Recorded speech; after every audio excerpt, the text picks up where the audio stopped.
The sky is overcast, a dark gray filled with heavy clouds. The air is thick with humidity, not necessarily uncommon for the river kingdoms, but still threatens of rain, perhaps maybe even a passing storm. Davin Stond, a young boy of 11, trudges through the dense underbrush of the forest, pausing every now and then to collect some herbs and mushrooms. The bag at his side is almost half full. He's having a good day. Maybe he can finish early and spend the rest of the day watching the Helmed Spire. After all, there isn't much else to do except work and maybe beg for spare coins in the market. But if his mother finds out he's begging again, he'll be punished for sure. A drop of rain falls through the canopy of trees and lands on his nose. Then another, and another. Within seconds, the sky opens up and the rain becomes heavier. It is refreshing at first, but before long, Davin is soaked to the bone and begins to shiver. He turns to hurry home. There will be no watching the Hell Knights today. He heads in the direction of the town, but the forest is quite dark now, and he can't remember from where he had come. He walks for a few minutes, stumbling in the mud, and falls, scraping his knee, before he sees a break in the trees. Relief washes over him. Surely he's made it back. He moves more quickly now, ignoring the stinging pain in his leg from the bruise. He bursts out of the tree line at a run before doing a double take and freezing in his tracks. This isn't the way home. No, he is quite far away from the fort. He is standing in a perfectly circular clearing in the trees. Before him rises a massive green crystal structure. Its peaks glow ominously against the hazy dark sky. Thunder cracks in the distance, but what echoes makes his blood run cold. High-pitched, hysterical laughter, not human, rings from the structure mixed with rasping barking sounds not from any dog he has ever heard. Lightning splits the darkness and lights up horrible dancing silhouettes against the structure. He stands frozen for a full minute before his senses return to him. He is at least 5 miles away from home at this point. Mother has told him never to come here. This place holds only death. Even the bravest adventurers who enter and live to tell the tales speak of the horrors within. He had always joked with his friends that one day they would go in themselves, but now he sees it before his eyes. Every fiber of his being screams to run in the opposite direction, and that he does. Dropping his bag of freshly picked herbs, he runs as fast as he can through the trees, further and further away from this horrible place. The place known to them all as the Emerald Spire. Welcome to Trial by Spire, a mildly heroic adventure through the Emerald Spire Superdungeon. We begin our adventure on a dusty road. 5 figures walk together on this road. They are an odd bunch, often drawing side glances from men and women in taverns and at markets. I would like each of you to roll me initiative. Ah! Which one? What do you mean? Do I roll Cabbage's initiative or my own? Well, go off of yours, Jason. Darn, because his is 5 higher than mine. Well, too bad.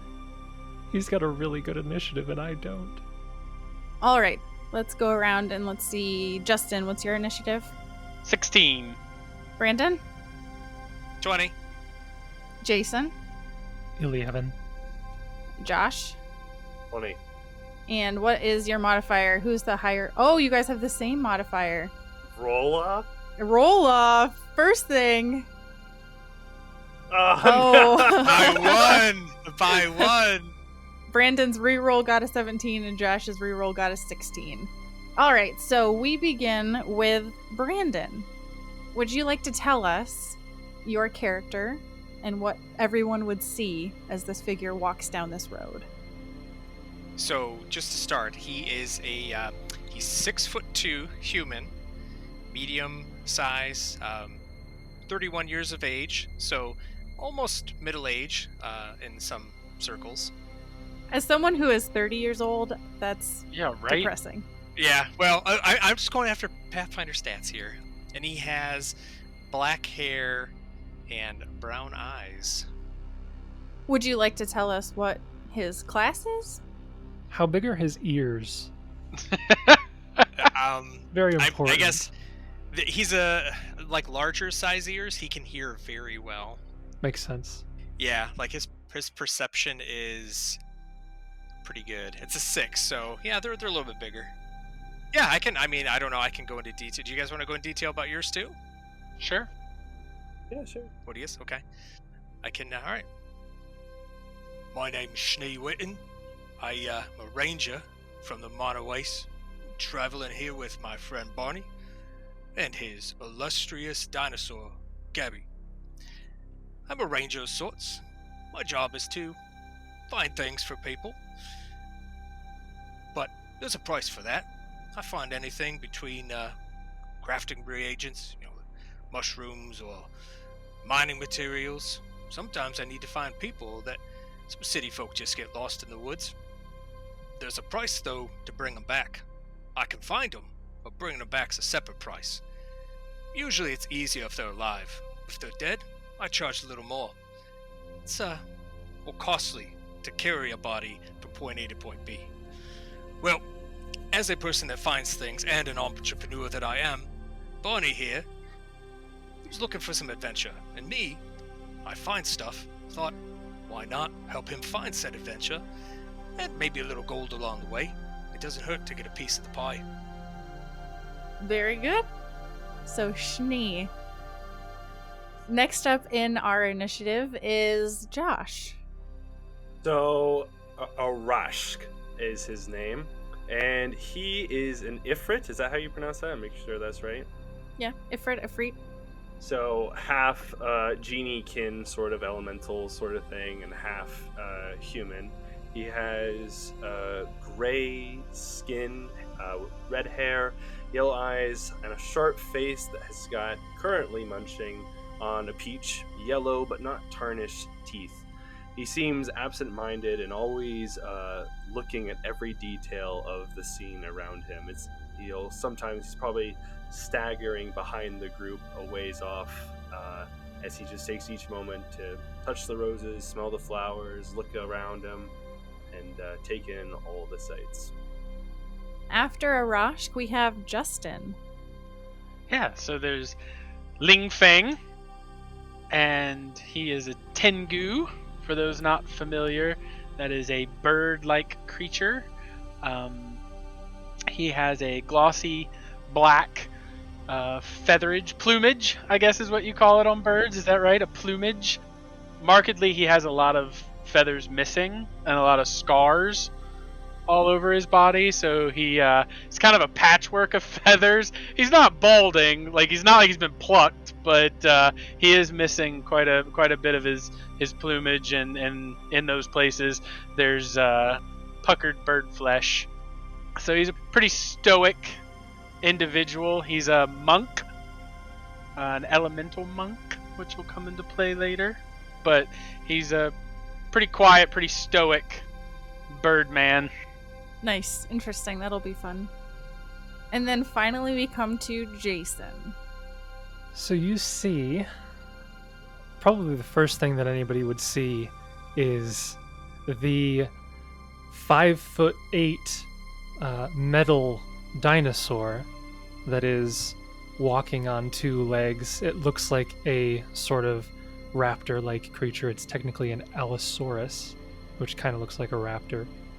They would see this metal creature that is made of gears and pistons and all sorts of moving parts. And they would hear maybe the faintest of little whirring of things spinning inside.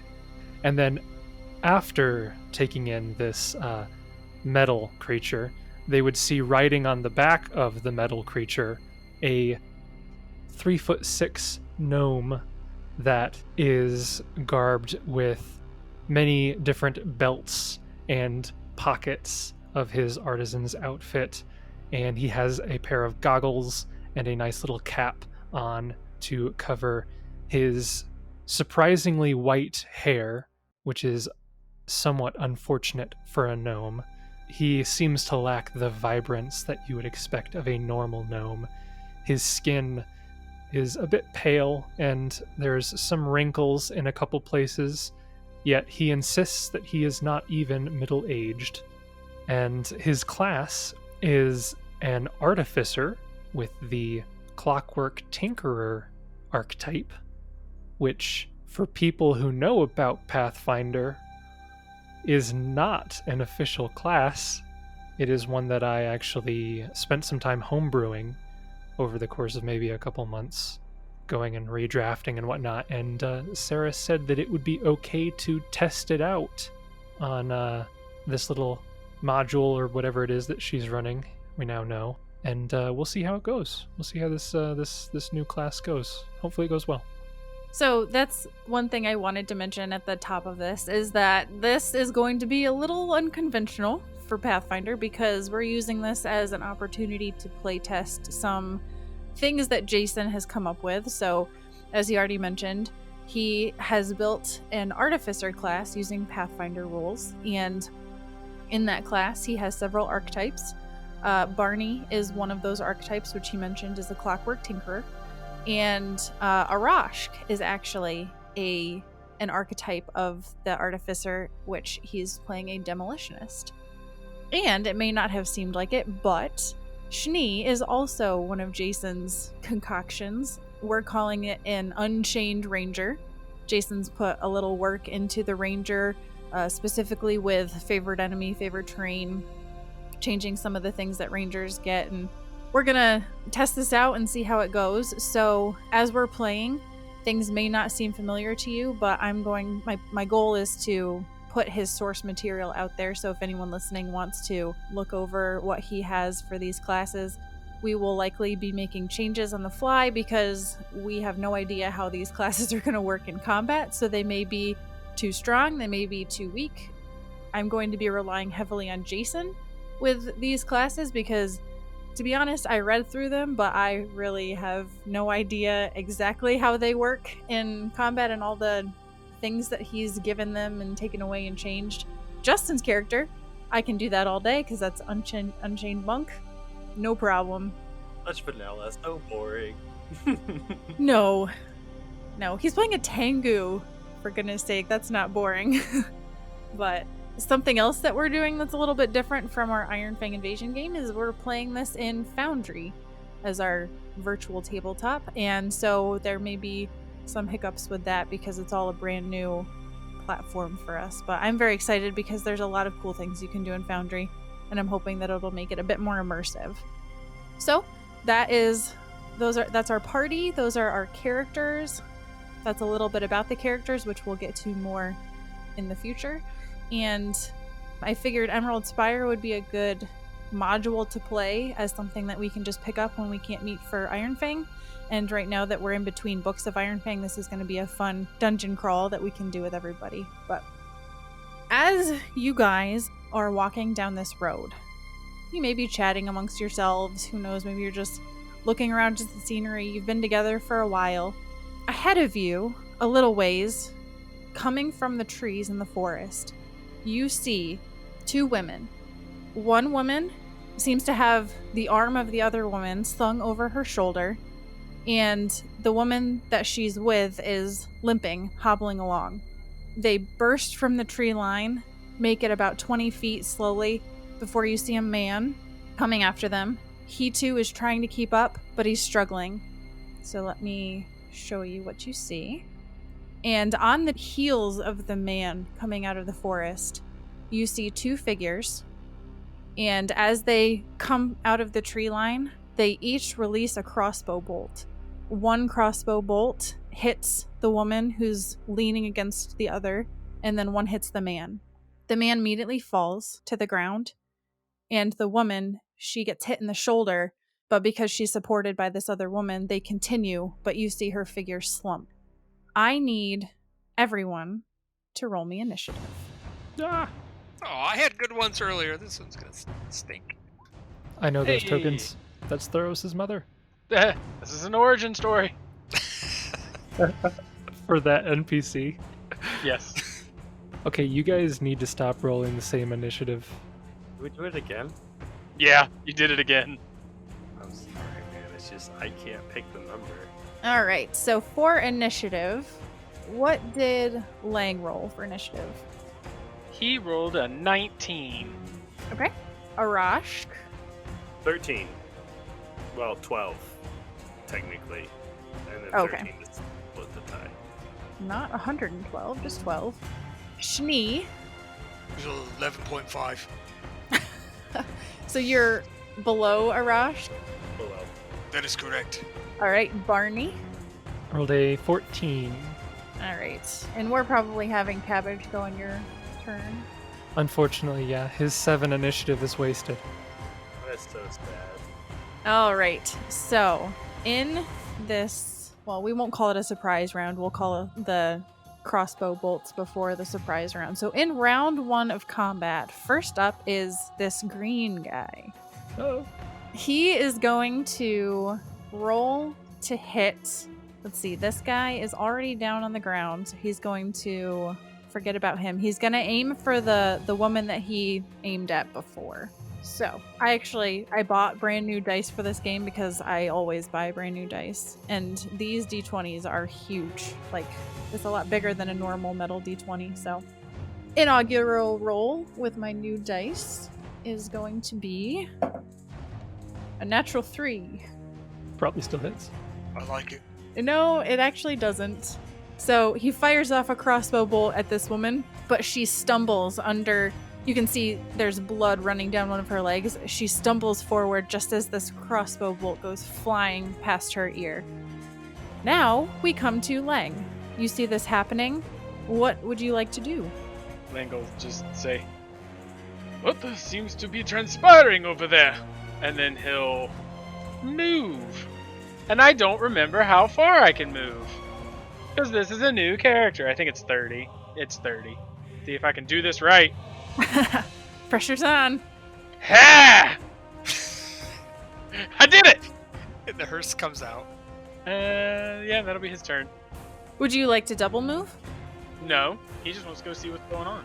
Okay, gotcha. Fair enough. All right, after Leng, we have Barney. So Barney is going to... Oh gosh, because I started mounted, I have to do a ride check, don't I? You said it. Leave a ride. So fast mount or dismount is a 20? Oh yeah, that's going to go well. That's going to go well. Okay. If you fail, it is a move action. Okay, so it's not that big a deal. I will roll a ride check to dismount. I fail. So as a move action, he will dismount from Cabbage, and then he will look in that direction. And can I, from this distance, can I like make a check to identify what the assailants are? Are they human? Do they look? Roll a knowledge local, and we'll see what happens with your roll. 18. Okay. So I'll say, there's a bit of a distance penalty, but you can tell, number one, that they definitely are humanoid. And the way that they're moving as they leave the tree line does indicate that they probably are human or something very close to human. Okay. And it's clear line of sight. Like I can see that they are shooting at these people. Yes, like you there's can. no bushes in the way, like on the map. There's no bushes. So basically where they came onto the map is the tree line. And from there, it's like grass. And then there's the road. Contrary to what it looks like on this map, there's not actually any sort of bushes or trees or anything. So yeah, so as a move action, he will dismount. He'll look in that direction, see what's going on. He recognizes that they aren't monsters. They're humanoid. So he will call out and he'll be like, "What is going on? What are you doing? Cabbage! Fast!" That's the command that he gives Cabbage. And Cabbage will move over there. Okay. And because that's one of his tricks, I think I can do that. I don't think that takes an action, because handle animal. Yeah, so he knows that trick, so I don't think that I have to spend a move action to push him. So with my other move action, I'll just have Barnabas move away from the combat. And that's his turn. That's your turn? All right. Next we come to this woman here. And I'm going to actually run their initiatives together since they're kind of together. So she is basically carrying this woman at this point. And they're going to move. So she's going to get probably, I'm going to say they're moving at half speed. They're going to move 30 feet up to be in the road. And that will be their turn. Next we come to Arashk. Arash is going to run over here to the two women who are staggering away, and he will ask them, "What seems to be the problem?" And obviously they're being attacked, but he wants to know who it is and why. So, Arashk, as you get closer, you can see that this woman here is wearing a dark green cloak, She does have long pointed ears and long blonde hair. She has a bow slung over her shoulder. You can see the woman that she's holding is dressed in rags and is covered in dirt and mud stains. And then you can definitely see as you get closer, she has actually 2 crossbow bolts in her back and a crossbow bolt in her right thigh. And that's where, blood is streaming down her leg as she's trying to hobble forward.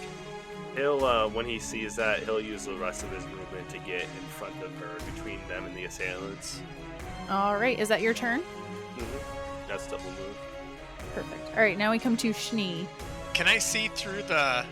Are these flavored brush? Or Yeah. So I was saying before that it's just grass here, and anything up where these people are coming on the map is just the tree line. Okay. So, alright, so Snee will look up and see them. Well, Barney gave the command. Let's go. And he will pull out his crossbow, and he will spend a action loading it. And 5 foot step. Okay. All right. Sounds good. After Schnee, we come to the green person. He's going to, as a move action, reload his crossbow. He sees now that Arashk has stepped in front of their quarry, and now there are new people that are joining the fray. He also sees this dinosaur. It's a highly inconspicuous dinosaur. I wouldn't even worry about it. So, would he have to roll like a knowledge check then? It's a construct, so knowledge arcana. What if he's trying to identify the type of dinosaur? Yeah, I don't think he cares about identifying it so much as it's starting to run towards him. So he will reload his crossbow. He's going to take a 5-foot step towards this fallen man, and he will shoot off a crossbow bolt at the construct. No. So this will be a natural 20. Natural 18 for a 21. Yeah, that'll do it. That will be 4 points of damage. Ow. And I doubt that he can be poisoned, right? He is immune to poison. Oh, darn it. Alrighty then. So he's not poisoned. And that is Green Boy's turn. Next we come to this man, whom I will roll a thing for. Not great. Alright. Now we come to... Don't worry about it. We'll just send our healer over to him. I love level 1, where it goes 4 damage, and I think, oh, thank goodness, there's only 4 damage. That's, half my hit points. Oh, okay. Yeah. There's a reason Barnabas wanted to move the opposite direction. Alright, top of round 2, we come to the orange guy. So the orange guy is also going to use his move action to reload his crossbow. He's going to take a 5-foot step, and he too sees the dinosaur and will... Well, he also sees the guy standing in front of the woman that he just shot, and they're still up and moving. So he does have 80 feet of range. He shoots at Barnabas. He's going to shoot at Arashk. So this is going to be a... Does a 9 hit your AC? I almost said touch AC. Oh, Does gosh. it 9 hit your AC? No. No? Okay. So he misses with his crossbow. Next we come to Leng, who is on his way. And he... It's gonna punch. You could charge. I can Yeah. get to Yeah. green? Or is that Yep. red? What is that, green? That's green. Yeah, that's green. So he'll pull out his... I don't know how to pronounce this. Sansetsuken? Is What? that right? Is that how a you- weapon? It is a weapon. Hadouken! It's a monk weapon called a Sansetsuken. Sansetsukan. Okay, yep. It's basically like it's called a 3-section flail. It's like a staff, but it's got 3 different pieces with it. Oh yeah, classic. Yeah. Yeah. Okay. He'll pull that out and I guess charge at green. Okay. All right. So you can get right up to green. Now, with a... sorry, new monk. I gotta learn some stuff. So with a... Can't do that, so you make 1 attack. Okay. But you do get a +2 for charging. Yes. Okay. +2 for charging. So, it'll be +2 to this, which Ouch. is wow, 20 on the die for a 23, Okay. and a crit confirm of 19. Okay, that's okay. So you roll a natural 20, which will hit, and you roll a 19 for critical confirm, which does confirm against green. For 10 points of damage. Ouch. He goes down. So he doesn't go down, but he doesn't feel good at all. All right. Big hit. Level 1 combat is so great. It's been a Nothing while. nothing like a critical on my first attack. I love it. Right. Nothing like the critical damage being 10. 10. The critical damage is 10. Almost not as good as your base roll. Now, what is neat about that Sansetsuken? It has a critical range of 19. Ooh, 19 to 20. Okay. Is it a ×2 critical? It is a ×2 critical. Okay. It also has some cool stuff that I'll try and do later. Okay. I look forward to it. Or maybe I don't. We'll see. All right. So Leng charges, hits, criticals, and now we come to Barney. So that crossbow bolt hits into Cabbage and kind of gets in some of the gears, and as they're spinning, they snap up the crossbow bolt, and Barney's over there. He says, "Oh, that did not sound good. Oh, I was hoping that they were not the authorities, or else I was going to commit a crime, but I guess it's okay now." As Cabbage will continue to attack the unknown assailants, who are now hopefully not guards. That would be awkward. Awkward. Guards don't use poison dart. He was worried they were guards, but now that they're attacking, he's like, okay, I feel much better now. And Barney will go up, and he'll attack probably the nearest one, which was green, but I have to move to that square to get to him. He's not going to charge, he's just going to move up and attack. Okay. With his bite...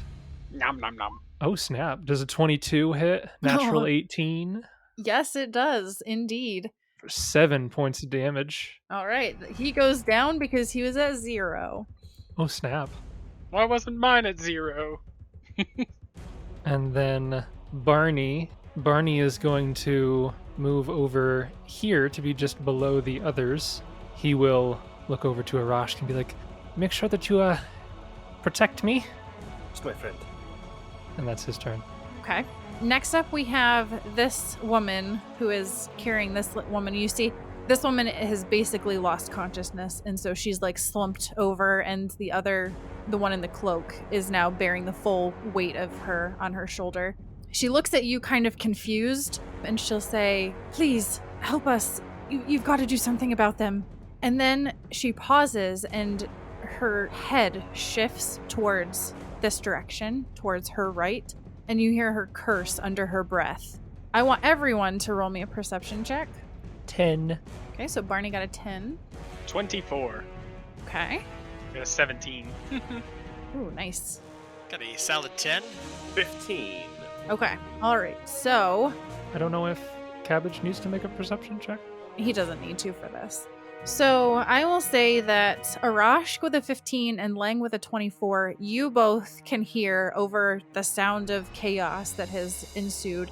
You can hear the sound of hoofbeats coming from this direction, which would be like your right direction. You don't see anything yet, but you can just hear several hoofbeats coming from that direction. Next up is Arashk's turn. Well, nothing good that I see. We'll keep you safe as much as we can. And he pulls out a crossbow and loads it. And finishes her off. Coup de grace. 5 footsteps that way. Yeah, yep. And then he takes the bolt and stabs her repeatedly. This adventure is already, it's going a direction I did not expect. How much XP do I get? Yeah, we'll get to that after the combat. Next up, we come to Schnee. Schnee. Kind of looks over and mutters under his breath, "Oh, I didn't need a line for a shot, schmucks." Alright, and then he will guess... Because which one's still alive? It's green, correct? It's orange. Oh, okay. Yep. I thought it was green. Okay, so I will move then. Okay. And then he will attempt to take a shot. I do not have firing into melee on, so it's just going to be a -4 to this. Okay. Don't hit Cabbage! I'm not going to hit the dinosaur. Yeah! Nope. I hit the dinosaur with another 9. Okay, so you go to fire and you're trying to line up through Cabbage and Leng, trying not to hit your companions. And your bolt seems like it is aiming true, but Orange just caught sight of you and kind of dodged out of the way as your bolt flies past him. So that was your move in standard. Next we come to the man, who I will roll for again. No, Cabbage just cast Cure Light Wounds on him. Stabilize! All right, so I rolled a thing. We'll see what happens with that. Next we come to Orange, who now has a mechanical dinosaur right up in his business. He looks to his companion, who is now on the ground, bleeding out. He will drop his crossbow and pull out a short sword Oh. and take a swipe at the dino. So he will roll to hit the dino. Is a 7 going to hit Cabbage's No. AC? Okay. So he will miss his target right in front of him. And that is his turn. Next we come to Leng. Hit a 5-foot step. Right? This one's down? I'll okay. make him disappear so you can move. And then he will do a flurry of blows. Nice. Ooh. Wait. A blurry of flows? A blurry of flows! I was making sure that's not the one that I can only do once a day. That's something different. Do I have that programmed? No. Isn't it just another attack? It is. It's just another attack at my highest attack bonus. So there's the... What the heck, dude? So that's a 23 with a natural 20. 16 to confirm. Well, okay. What the heck? How do you want to kill him in one blow? So what he'll do is, because it's got like a little chain that connects his staff, he'll loop the chain thing around the guy's neck and twist real quick. Ooh. Just snapping the guy's neck. Ooh, that's awful. Well, you asked how I wanted to kill him. That's how I want to kill him. Yeah. All right. Well, you do it. He falls to the ground slumped. So is that your turn? It is, because technically that was a full round action. All right. So now what would be Barney's turn? Instead, Barney, you see 4 mounted people riding from straight in front of you on this road. They look to be black-clad figures on black horses, and they approach very rapidly. You can see that there are 3, well, there's one leading this charge, and then there's 3 horses behind this person. They are all wearing black armor with very jagged spikes, and they have helmets with very jagged spikes. And you see them approach. Ooh, sounds nefarious. What would you like to do, Barney? So, I also see them approach? Yes. Okay. Barney will call out to Cabbage. Cabbage, come back. We seem to have, allies? They really don't look like allies. What gives you that impression? They look like demons. No, don't stereotype. So yes, Cabbage will come back, and then Barnabas will kind of step up and look to him and be like, and he'll start to like look at the crossbow bolt wound and be like, oh no, this is all out of alignment. This is not good at all. He's a chiropractor. And that's his turn. Okay. After him, it is the female with the cloak. You can just say the hot one. Yeah, the hot one. She will turn, see these horses approach, and she curses louder, this time under her breath, and she looks at you, Barney, and she says, don't do anything stupid, okay? We'll figure this out. I created this creature here. What do you think I'm going to do that's stupid? She gives you like a confused look and then just doesn't say anything else. So that'll be her turn, and she will gently lay this woman on the ground and then turn to face the approaching horseman. After her, we come to Arashk. Long story short, I am pretty sure that he has had past dealings with this group of people before, so he is effectively going to delay, and he wants nothing to do with them. So he kind of mutters a curse under his breath. He's had dealings with Zon Kuthan? Yes, the Zon Kuthan himself. He met him once. All right, so Arashk is going to delay to figure out what's going on here. After Arashk, we come to Schnee. Does Schnee see them with the, Yes. Now he does? Yeah, you definitely can see there's horses approaching. You can't make out much of the details of them, but you can see that these horses are approaching very quickly. Okay.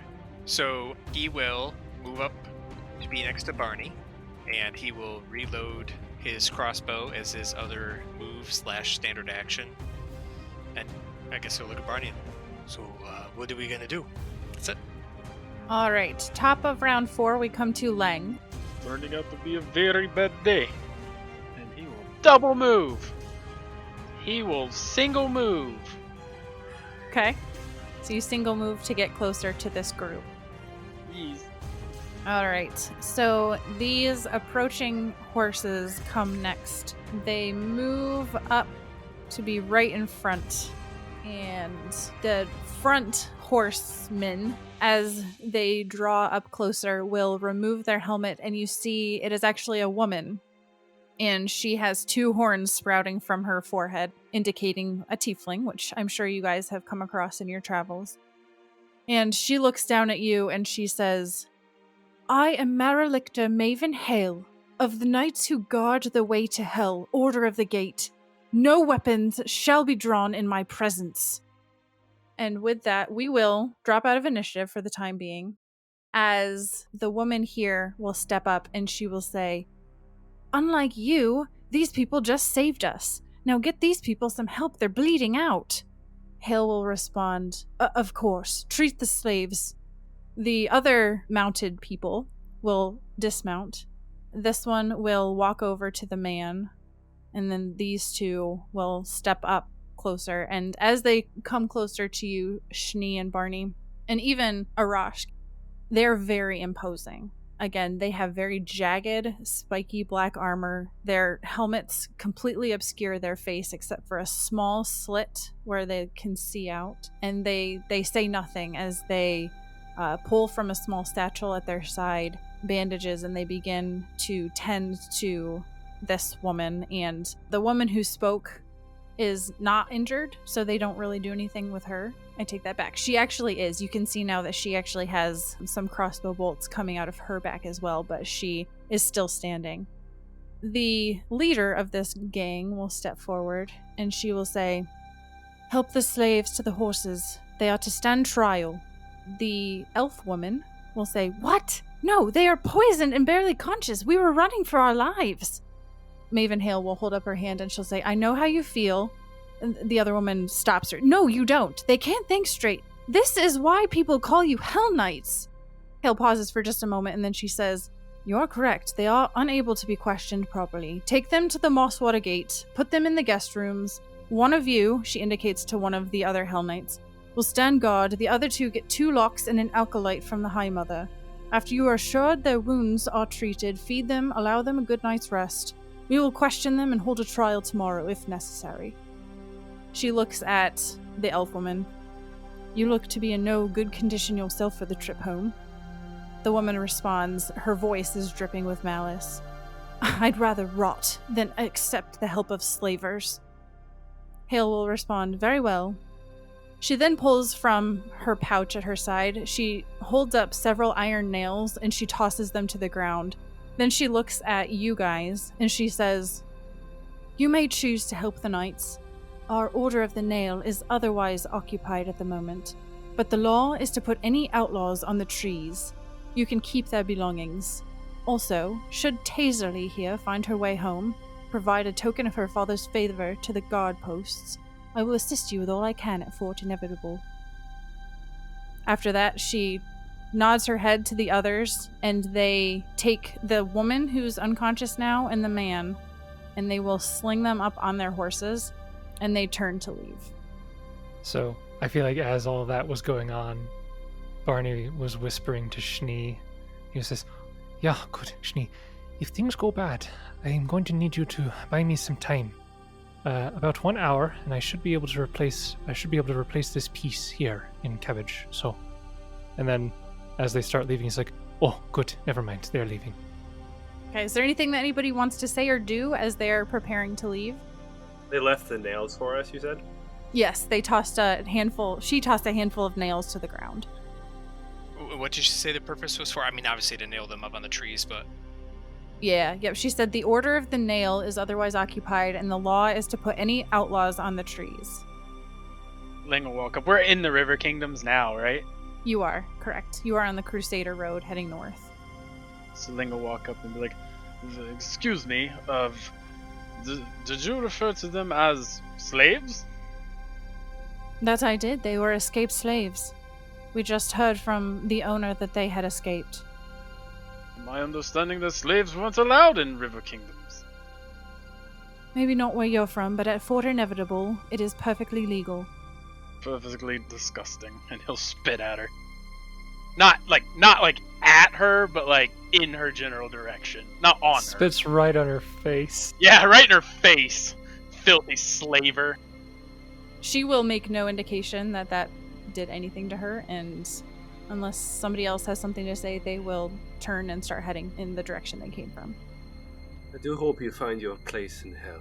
And he'll pick up the nails and throw them as far as he can as they leave. Oh, okay. I was going to ask for a hammer. Oh yeah, I have one of those. Schnee pulls out a hammer from his backpack. Actually, he's already holding it because he's repairing. It's like, actually no, I'm currently using it, so... She just takes his head and kind of walks back toward the group saying, let's band together, we can talk. So they will take their leave on their horses. I didn't think about it, but can birds spit? Do birds produce spit? They can poo. You've broken my immersion. I can't play this game anymore. Listen to me, we don't want to go down this line. I have played with other Tengu players before, and as soon as you start questioning anything, you begin questioning too much, and it's time to stop now. Trust me, I've been down this road. They're bird people. He tries to spit at her, but his tongue just flaps in his beak. That's why she made no, indication that she cared, because she's like, okay, I don't know what's happening. What is that? I'm not sure we want to piss off the locals here. But then they should have thought of that before they pissed off me.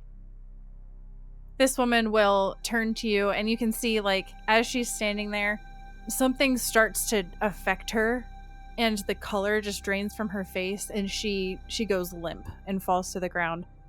And as she falls, she kind of grabs onto Arashk, onto his coat, and she'll say,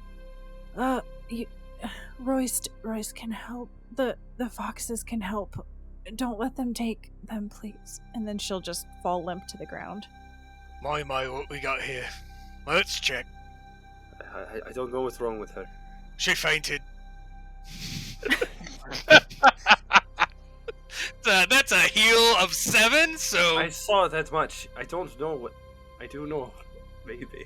It's untrained, though. So I don't think it's a trade skill, so I It is not. It isn't. You can roll it. Yeah, so I rolled a nat 20. What's going on?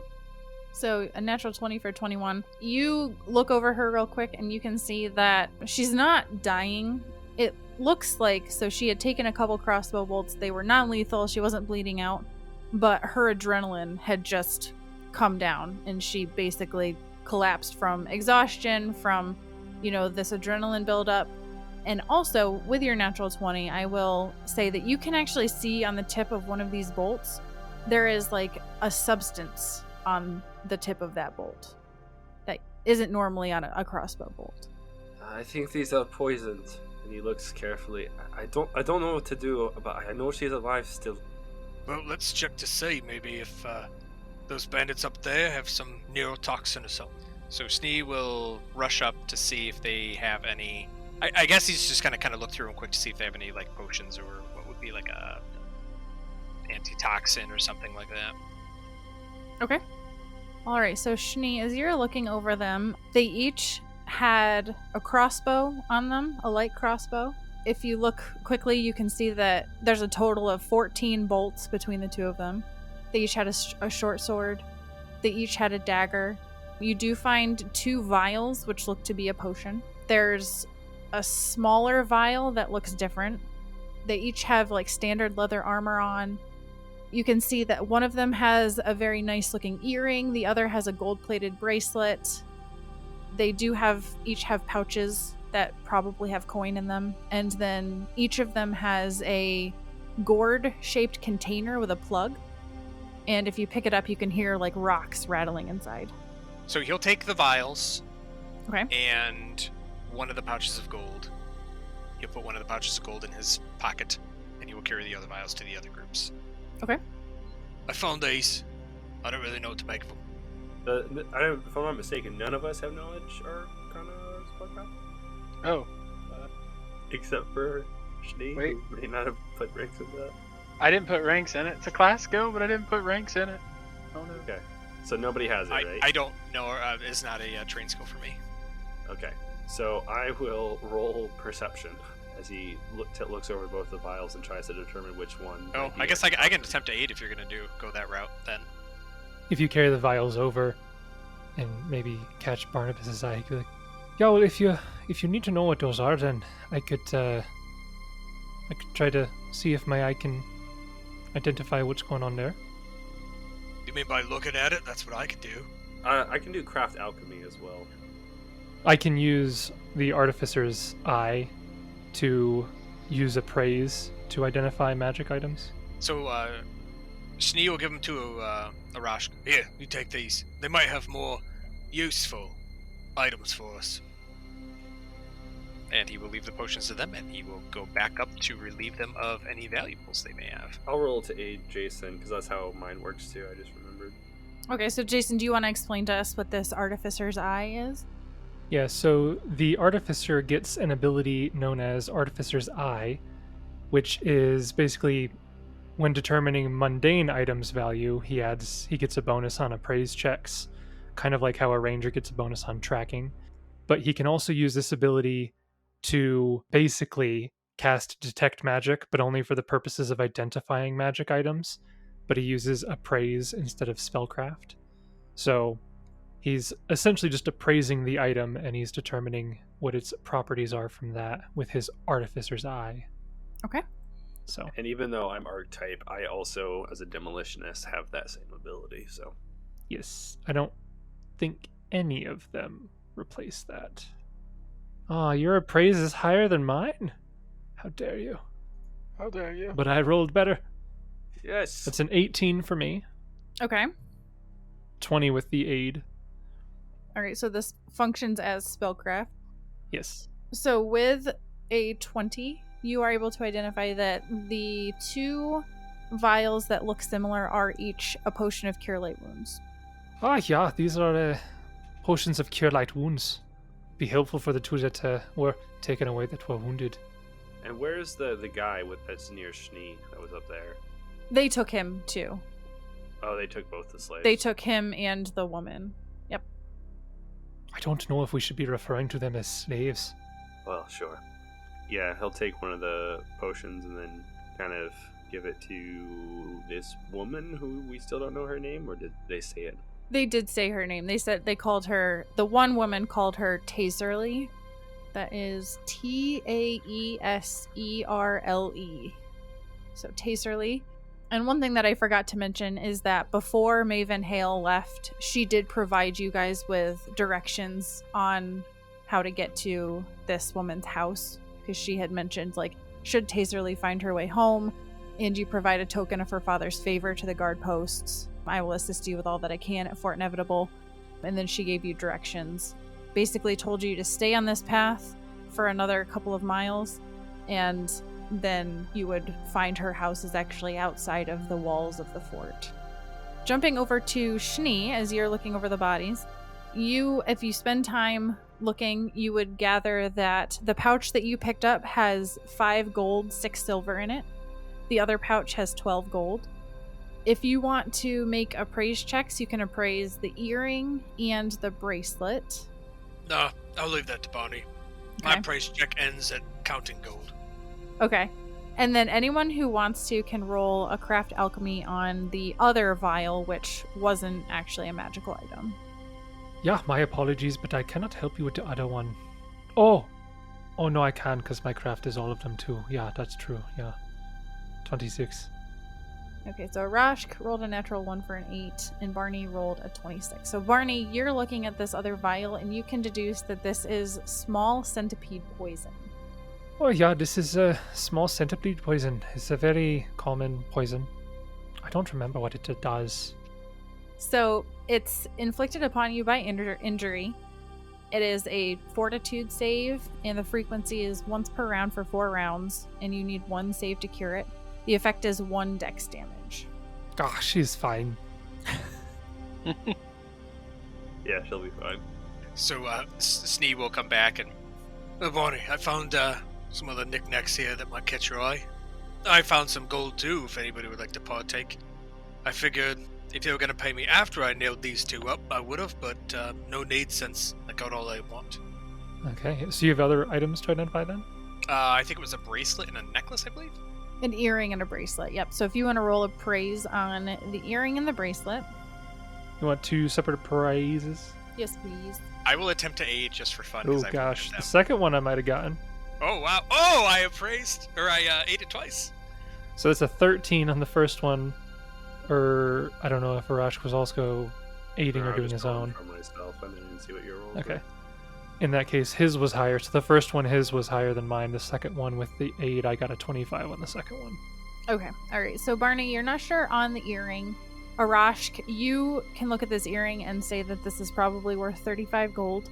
And then you're both able to see the bracelet and deduce that that would be worth 15 gold. Can I roll knowledge local or nobility to try to identify who these attackers were, or where they might be from, or any insignia that they might have? Go ahead and roll knowledge local. 16. With a 16, you're looking at them, and there's nothing really that stands out. They are hooded, and they have, like, masks covering their nose and mouth. Judging from their gear and their mannerisms, they are probably just bandits. Just highway bandits in the River Yeah. Kingdom. Could I, sir, I guess to that point, so I should know, if when Snee was looking, could I at least tell if they were, like, human, or what type of humanoid they were?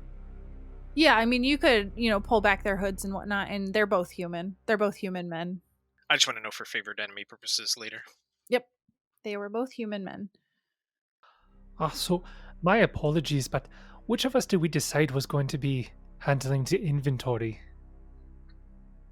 Well, seeing how I am a staunch follower of Abadar, it would be my pleasure to procure all the wonderful trinkets that we find. And critters. He says that, pulls back his hood, and you see a little squirrel run out from his pocket. Well, hello, Blood. You have a good day today? Yes. Yes, leave that great work to somebody who would rather do that. Not my cup of tea. Oh, okay, yeah. If you're ever carrying too much, feel free to put some. I've got a backpack here, I can carry some. So just let me know if you're carrying too much. He nods. Alright, sir, I'm going to pull out a separate sheet of paper so I can track the inventory. I don't know why Jason's accent's getting to me now, but it is. It happens. So... Yeah, don't worry about it. It takes me some time to get into it myself. We will all be German soon. I have the German name, I just don't speak it. We've been traveling to so many places so frequently recently that all the accents seem to be coming together, and it's very difficult. That's why I hang out with you. So, essentially, you have procured 2 masterwork light crossbows.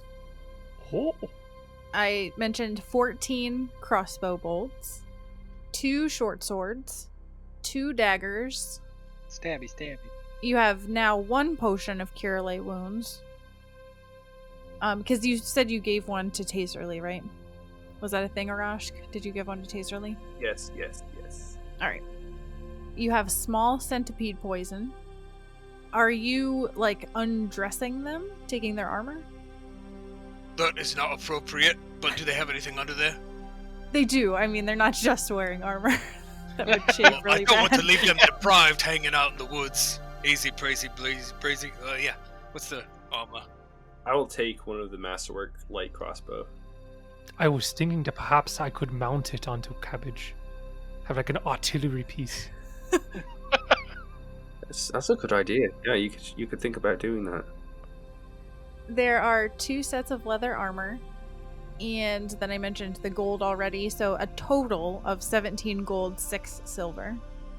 And then there was the bracelet and the earring. Yep, so silver earring worth 35 gold, and gold-plated bracelet worth 15 gold. And then, I don't know if you care, but they each had 2 gourd-shaped containers that have a plug, and then there are rocks inside, so that it's almost like a maraca. I want all of you guys to roll me an intelligence check. Or, no, maybe... Yeah, just roll me an intelligence check, all of you. Wow! Come on, Shnee! Can we get a double? Yeah. We got 1 double digit. Yes. 1 double digit, baby. I've surpassed all your intelligences this time. DC 15, right, Sarah? Alright, so let's go around. What did you guys roll? I rolled a 2 for a 4. I rolled a nat 1 for a 2. I rolled a 4 for a 3, yeah, 7.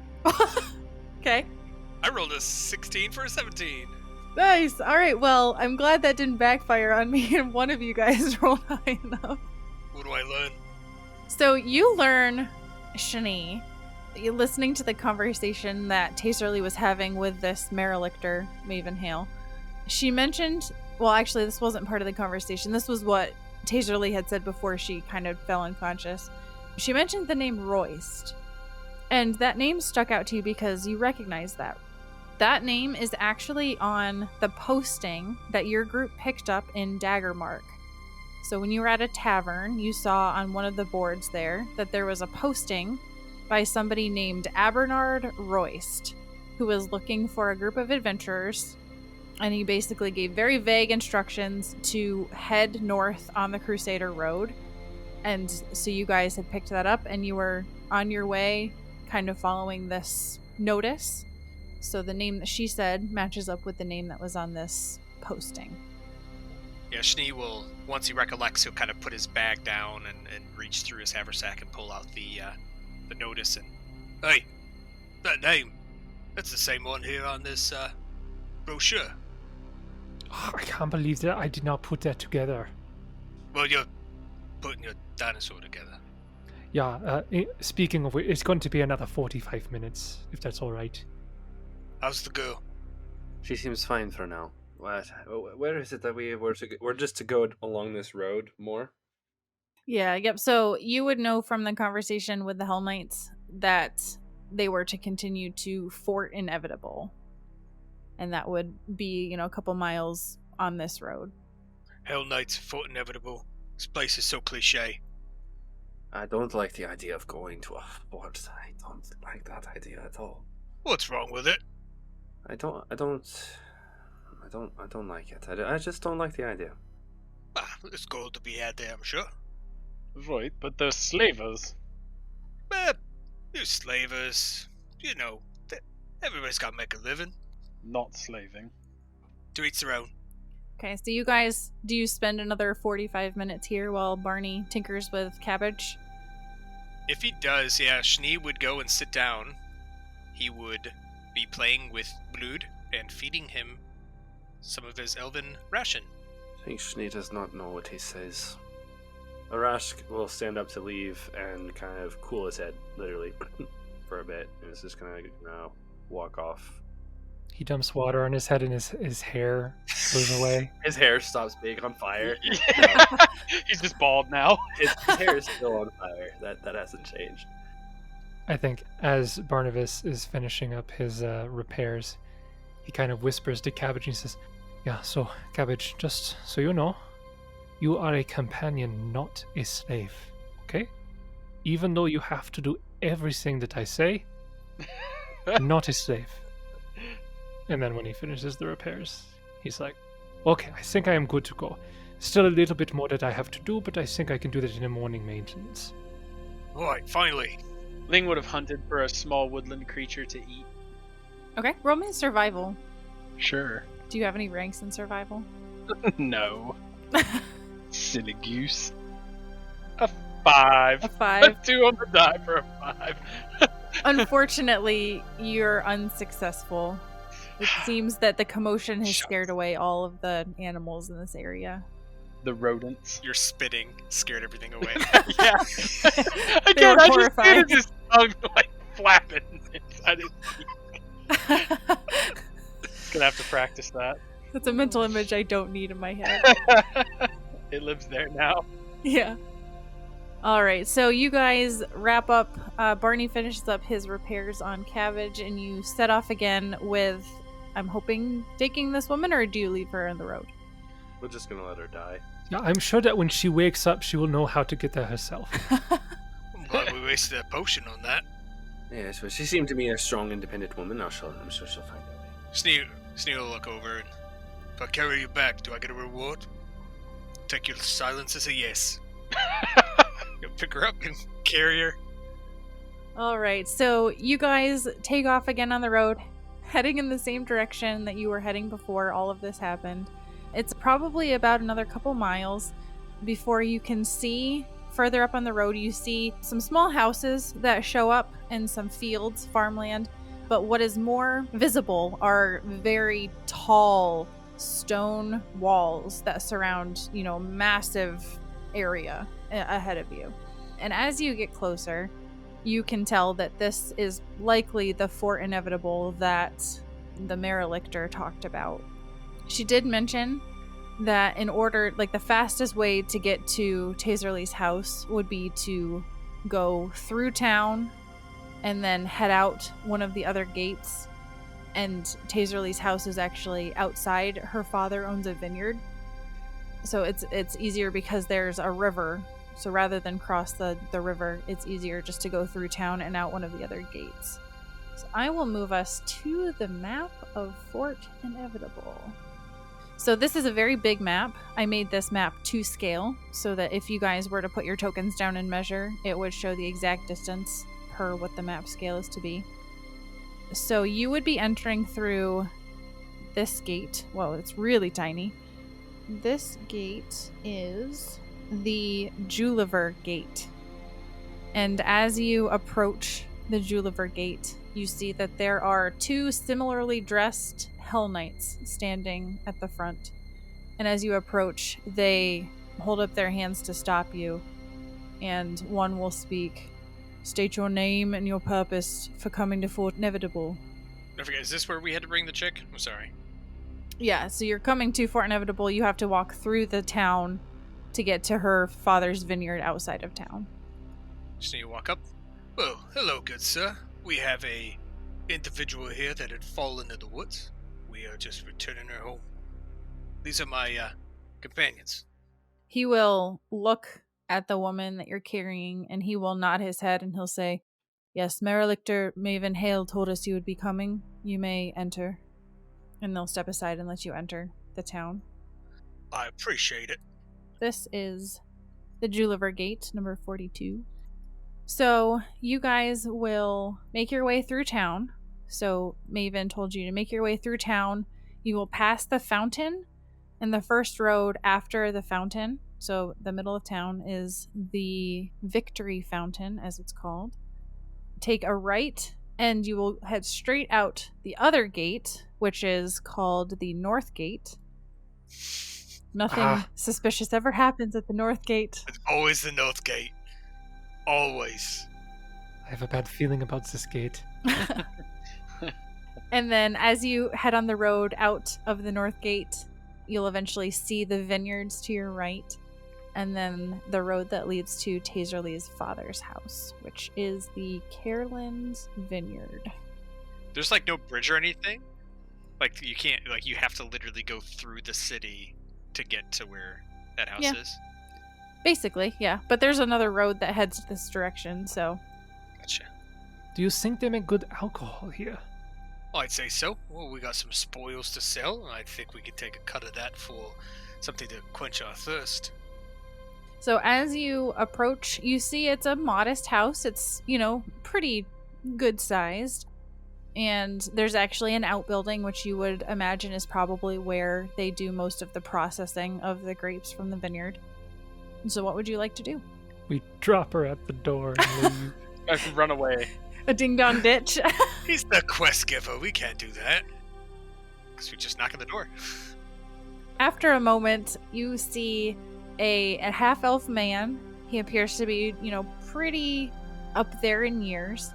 His face is weathered by the sun, and his long hair, which is tied back in a ponytail, is mostly gray with some streaks of black. He'll look and he'll say, "Can I help you?" Oh, hello there, sir. We had believe, he leans down so he can see her, your daughter attacked, and we had saved her and bring her home. Oh my goodness, Taserly? She was attacked? Oh, please, come in. And he will motion you inside. You enter into a room that is mostly a kitchen, and he will beckon you over to an living area that has like a small couch, and he'll have you lay her on the couch, and he will examine her and see, but what happened? How did this happen? Well, you see, there were some bandits that appeared and were shooting at her and a couple others. We saved them. Bandits. Why is she getting mixed up in bandits? That doesn't make any sense. I haven't seen her since this morning, but she's an adult. She can handle herself, but getting involved with bandits. Why would she be getting involved with bandits? I'm not quite sure. They were running away, and we were just there at the right time. Out of the kindness of our hearts, we brought her here. Oh, and we also have this. He pulls out the poster. He'll take it and he'll say, "Oh, Royst. Interesting. Royst is the town mage. My name is not Abernard Royst. I am Caroline." My apologies. Where will we find him? Oh, yes, he's in town. He's actually near the Juliver Gate, which probably is where you came in. We must have missed his tower. Oh, he doesn't have a tower. He just lives in a modest home. But you said that he was a mage. What kind of mage does not have a tower? You guys are always stereotyping. And now that I think about it, why is your north gate on the east side of town? I mean, I don't know. I didn't build it, okay? No, but according to my compass, it is on the east side of town, but you're calling it the north gate. Well, it's kind of pointed north. If you look at it, it may be on the east side of town, but the gate itself is kind of pointed north. Yes, but you have a gate on the north side of the town that also points north. Yeah, but that's the Mosswater Gate. The road travels east. It's the northeast gate, Bonnie. Oh, not to belabor the point, but why is there not a tower for this mage? Yes, this is not a very good mage if it does not have a tower. None of this is adding up. All the mages in the Mana Waste have towers. Well, this isn't the Mana Waste. I don't understand. This... I mean, you can go ask him why he doesn't have a tower. I don't know. You're not being very hospitable for us saving your daughter. I'm just confused. I don't know you people, and you're already coming in criticizing the town.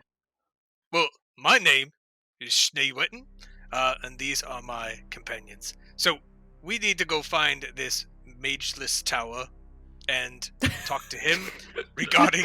No. No, you got this backward. We need to find a towerless mage. Oh. Not a mageless whatever. tower. No, it's not whatever. Just like, why is the gate on I the... have exhausted my intelligence today. Well, anyway, we're gonna go, but I think your daughter here mentioned something about a possible reward for helping bringing her back. Oh, a very large reward. Yes.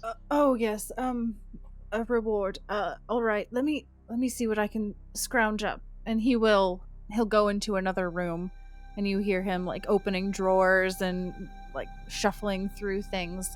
And he will come out and he'll say, "Well, I'm sorry, I don't have much coin to give you, but I do have a bottle of wine that it's worth quite a bit if you would rather drink it, or, you can sell it if you wish. Our reputation is quite great in these parts. People will pay good coin for our wine. But other than that, I can offer you 25 gold. I'm sorry, I don't have much else." 26 appraise on the wine. 26 appraised. So you look at it, and it does have the insignia of what you would guess would be the Caroline Vineyard, which is just like a cluster of grapes. And you can't get too much because it's like an unopened bottle of wine, but it does seem to be, pretty high quality. I would prefer the gold. I would prefer that you named your gates correctly. All that aside, she was in a terrible fix, so I think both will do quite well. Well, yes, I was offering both. It wasn't a one or the other. It was both. Well, good. Now that we're all clear, we're good about it. So. Schnee mentions it as they call me greedy.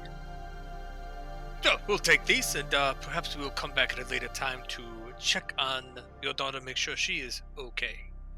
Possibly discuss the naming of your gates. Yes, where's your mayor? We don't have a mayor. Oh, that explains quite a bit now, doesn't it? Some city or castle. No towers, you have no mayor, what do you have? I know that you do things differently outside of the big cities, but there's a way to do things, and this is not it. Well, I mean, it's not that we don't have a leader, it's you must be talking about the Lady Commander. Oh, this is not a good impression on her. You must never have been from here before, have you? No, we are far away, in a place that makes a lot more sense than this one.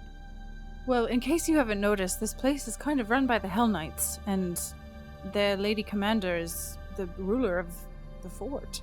What is this Hell Knights? What is this Hell Knights? What are a Hell Knight? I know a bit about the Hell Knights, but they are a very orderly society, and I cannot accept that such an orderly society would misname their gates in this way. Does anyone have knowledge history? I do! I'm trained in that one! I was assuming it was local. Perhaps I don't know as much about them as I was also assuming it was local or nobility. I mean, they're pretty notorious. So if you have knowledge local, you can roll that. If you have history, you can roll that. There you go. Alright, so what do we have Sarah's here? like, I'm exhausted by you people and your nonsense. You can hear it in your voice. I love how Sarah was like, yeah, we're gonna have like a really action-heavy, combat-heavy Emerald Spire game. There probably won't be a whole lot of role-play. We spend 10 minutes role-playing about the game name of the game. And I've prepped a lot for this first session because I'm really excited about it. Sure, we can talk about the gates for 10 minutes. That's fine. Doesn't bother me at all. If you haven't put it together, I did not replace the obsessive trait for the gnomes. Yeah, I noticed. Okay, alright. So Alright. Leng got a 20 knowledge history. Arashk got a 23 knowledge local. Barney got a 14 knowledge local. And Schnee got a 10 knowledge local. So I'll say that all of you guys have heard of the Hell Knights before, but it is a little odd that the Hell Knights are here. It's kind of out in the middle of nowhere. The Hell Knights come from Cheliax. They were, established in Cheliax. They are very much about order. They can range anywhere from lawful good to lawful evil, depending on their order. And orders vary, so each Hell Knight is part of an order, and the different orders have different duties. So to name some of the common orders, there's Order of the Chain, Order of the Gate, Order of the Godclaw, Order I would like to talk to this Order of the Gate, please. Order of the Nail, Order of the Pyre, Order of the Rack, Order of the Scourge. You would recall that Maven Hale mentioned that she was Order of the Gate. I thought she was Nail, because she gave us nails. No, she said the Order of the Nail is otherwise occupied, but that their law is to put any outlaws on the tree. So Carolyn would tell you, he would, give you some information on the Hell Knights. And he would say basically that the Hell Knights were fighting in the World Wound. They were heading north to fight in the World Wound with the Crusaders. And the leader at that time, whose name was Emos Varden. This was probably, 4681, probably about 23, 24 years ago. He was leading a group through this area, and they were taking care of bandits along the way because this area was very well known for bandits. They dispatched of a group of bandits that had set fire to several farmhouses, and the people there had begged them to stay and help to take care of the outlaws that were in the area. So they embarked on a month-long campaign to actually wipe out all of the outlaws from this area. And Varden decided that rather than go and fight at the World Wound himself, what he could do is establish kind of a base of operations for people that are heading north to the World Wound. So they began construction of this fort, and basically their goal was to bring order to this area. He would mention that when the Hell Knights established their presence, they dissolved any sort of mayoral person, they dissolved the town council, and they established he became the town's commander, and the town fell under martial law. And how long ago was this? It was probably like 20 to 25 years ago. So he ruled with a very heavy hand, but under his rule, the town flourished. And as long as people kept in line with the laws the Hell Knights put out, that everybody, they operated well, they were successful and safe.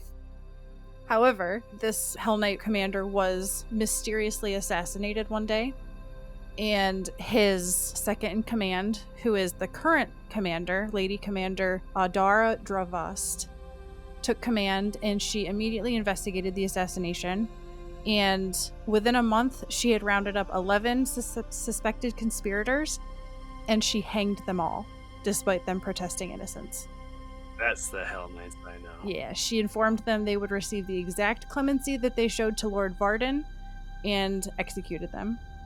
And since she's proven herself to be very meticulous and efficient, her rule has been relatively untroubled since then. She's taken over, I think it's been 20 years since she took over. So it was probably, Lord Varden only ruled for a few years before he was killed. And ever since then, she has worked to stamp out all banditry from the surrounding areas. And then he would mention that of the Hell Knights that are in Fort Inevitable, the majority of them are the Order of the Pike, which they are known for being monster slayers. So they specifically seek out monsters that seek to jeopardize peace and kill innocent people. They spend a lot of their time researching monsters in an effort to, figure out the best ways to hunt them down and to kill them. And they have a pretty impressive library of information about strange and dangerous beasts. After them is the Order of the Nail. The Order of the Nail is known mostly for taking care of outlaws.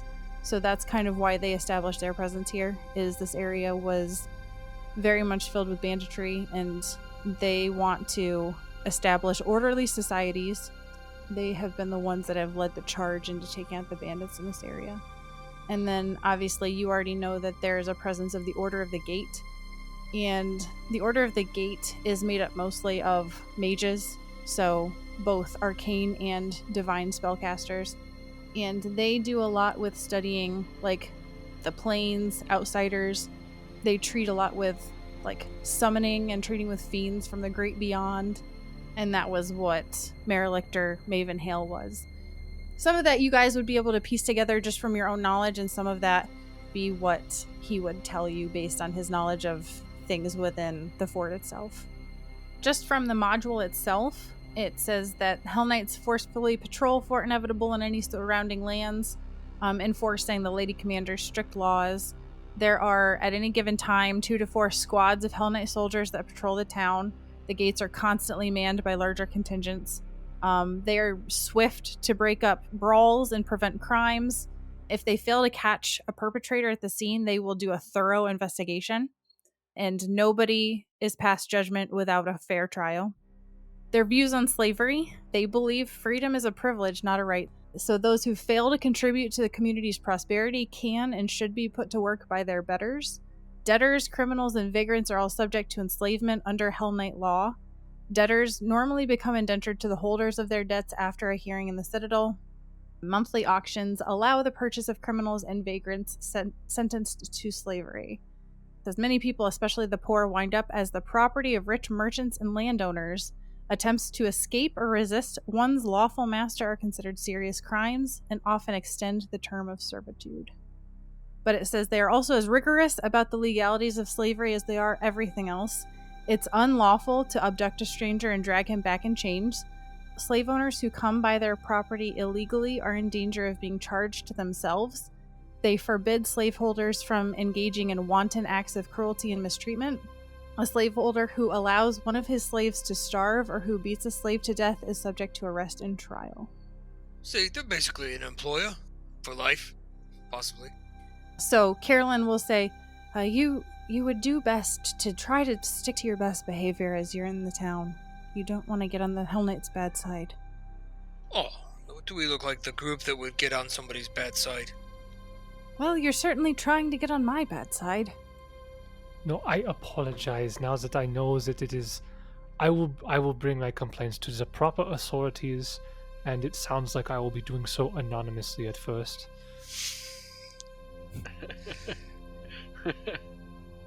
Well, if you need a meal, you're welcome to stay for a meal, but otherwise, I can give you the directions to Abernard's house if that's where you'd like to go now. What time of day is it? It is probably mid-afternoon. Looks at the others. Do you want a meal, or do we not want to overstay our welcome? I suppose perhaps we could come back at around the dinner time. Perhaps his daughter will have awoken by then, and maybe we could speak with her after we finish speaking with this supposed mage. Sure. Yeah. Barney will leave. Barney will leave. Yeah, you leave because I told you to. Yeah, Just okay. leave. Get out of here. Yeah. So Sneak will just look at the guy, kind of tip his non-existent cap, and he will leave. Alright, so you guys leave. He gives you the directions to get back into town and go to Abernard Royce's house. And Abernard lives at this one right here, number 41.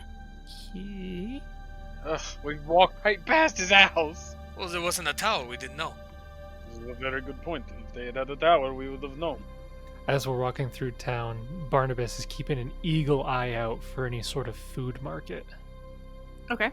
You would actually see that the market in town is this area at the northern part of town.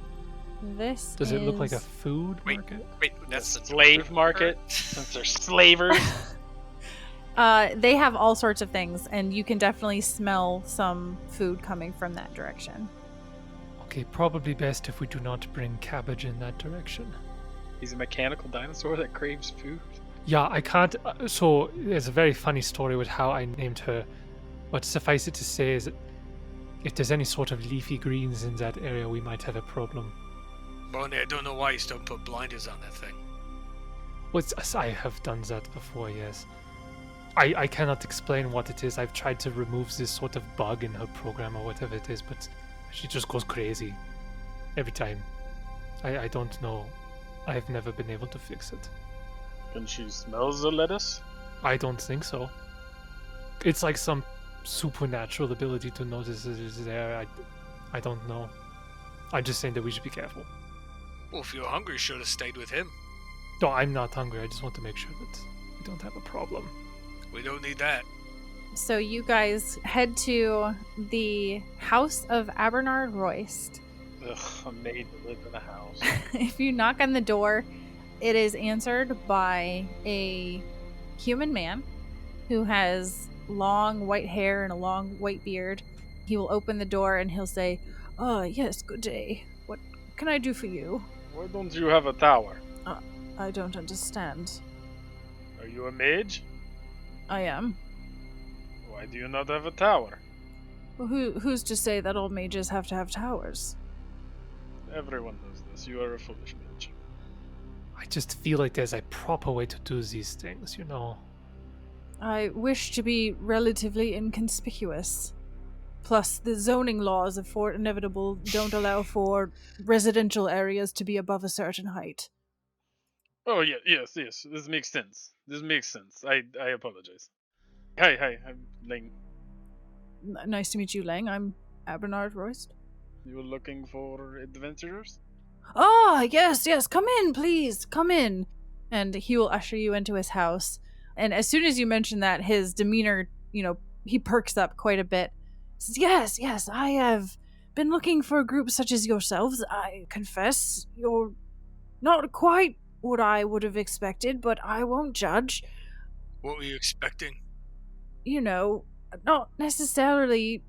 Well, that's not. We won't mention that. Anyway, Tengu. No, please, It's please, go probably ahead. tengu. No, Yeah, please. Go ahead. Go ahead. Finish your sentence. Huh. Go ahead.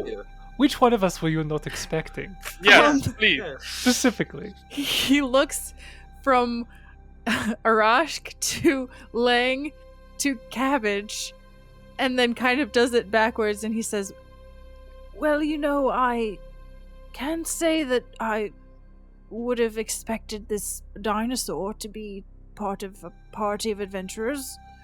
Yeah, dinosaurs are weird. Yeah, you don't see them very often. Nice save. Yeah, you see, well, he did not look at me, so that means I am normal at least. Yeah. Yeah, then, well, we were expecting a mage with a tower, and you don't have a tower, so we're all full of disappointments. Let's get to move on.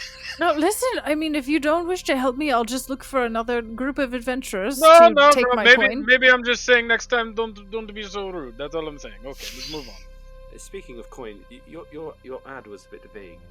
What are the finer details? Ah, yes. You see, if I put too much specific details on the ad, I'd never get to any inquiries, so the fact that you've come all this way with little information tells me that you're pretty serious about what I might have to offer. Are you familiar with the Emerald Spire? I don't believe so. I don't have any knowledge history. Fantastic! That's great news. Even better that you know nothing about it. So, 5 miles from here, there is a clearing in the woods. It's very odd. It's almost a perfectly circular clearing. If you venture to it, you would see that the trees, they grow very tall until a certain point, and then from there on in this clearing, there's nothing. Except for this giant crystal green structure that we've come to call the Emerald Spire. It is a dungeon, very deep. No one knows how deep it goes because everyone who ventures in either dies or is too scared to go further. I am fascinated by this. You see, I was once a great adventurer myself, but I'm up there in years, and I don't risk my life so much anymore, so I don't wish to do it myself. But for the right party, I would love to hire someone to go in and map out this structure. You see, the people here, they think that this dates back to the time of Aslant, that the Aslanti built this structure, and while that may be true, something about it just doesn't seem right. I think it's deeper than that, and I want to know more. I want to get to the bottom of it, to the very bottom of how far this dungeon goes. So what do you say, are you up for it? A little dungeon exploration? What's the price? Well, you see, that depends on how much work you do. There's a considerable amount of gold that I've been able to acquire from my colleagues in Daggermark, and we're willing to pay quite a sum for any maps that you come back. Like, what's considerable? Entertain me. Numbers, man. Oh, I don't want to show my hand until I know that there's some interest there. Is anyone else interested in these maps? Oh yeah, I'm quite fond of maps. Yeah, we could probably go ask somebody else if they wanted us to do that. Probably. Certainly, but no one in this town has the funds to pay you like I can. Is this spire, you call it? You said it is a dungeon. Does it? So it goes down, or does it go up? No, there's Down. there's a structure on the surface, and after that it's all underground from what I know. We don't have much information on it because, like I said, many adventurers that go in don't come back out. Those that do, they get maybe 2, maybe 3 levels down, and they don't like to speak about what they've seen inside. So is it up and down? No, there's just the one structure on the surface and then down. I was just curious. I thought perhaps that you wanted us to clear it so that you could use it as your tower. Oh, don't be absurd. I wouldn't go 10 feet within that place. Oh, okay. Maybe this will give you a sense of how much I'm willing to pay. He goes over to like a dresser and he opens it and he pulls out something. He has a piece of, it looks like a silvery substance. It's like a sliver. And he says, "This is sky metal noqual. This is a substance that has a resistance to magic, which is just fascinating. This piece, as you can see, is no larger than the joint of my finger. It kind of looks like a chip from a sculpted item with a serrated edge on it. This is very precious to me. I've been studying it, and as you can tell, it appears to be broken off from something. If you were to find any more of this substance, perhaps where this came from, I would be willing to give you 1,500 gold. When he pulls the thing out, Barnabas's eyes kind of light up a little bit, and he kind of says, "So, this sky metal that you are talking about, what do you think would be, how easy do you think it would be to work into some sort of crafting endeavor?" I'm not sure. I don't know how much of this exists. If you find a lot of it in the dungeon, it's possible if you study the materials, you may be able to work it into some sort of crafting. I'm studying it purely for its magical or non-magical properties. Barnabas looks at Cabbage, kind of studies him a little bit. Yeah, I think that would look very nice, actually, yes. Although maybe it's flammable. That would be nice too. So, like I was saying, I'm willing to pay 1,500 gold for this. So that should give you some indication as to what might be in store for you depending on how far you go. And of course, I completely acknowledge that areas further down than what most adventurers are able to go might pose more danger and thus would require more funds, fully prepared to pay for your troubles. Now, you mentioned there's some previous people who went down. Do you know any that are still here? I do not know. They usually don't stick around.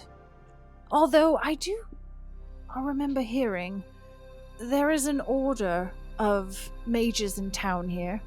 Maybe if we can talk to them, it might help give us information so we can get more maps made for you.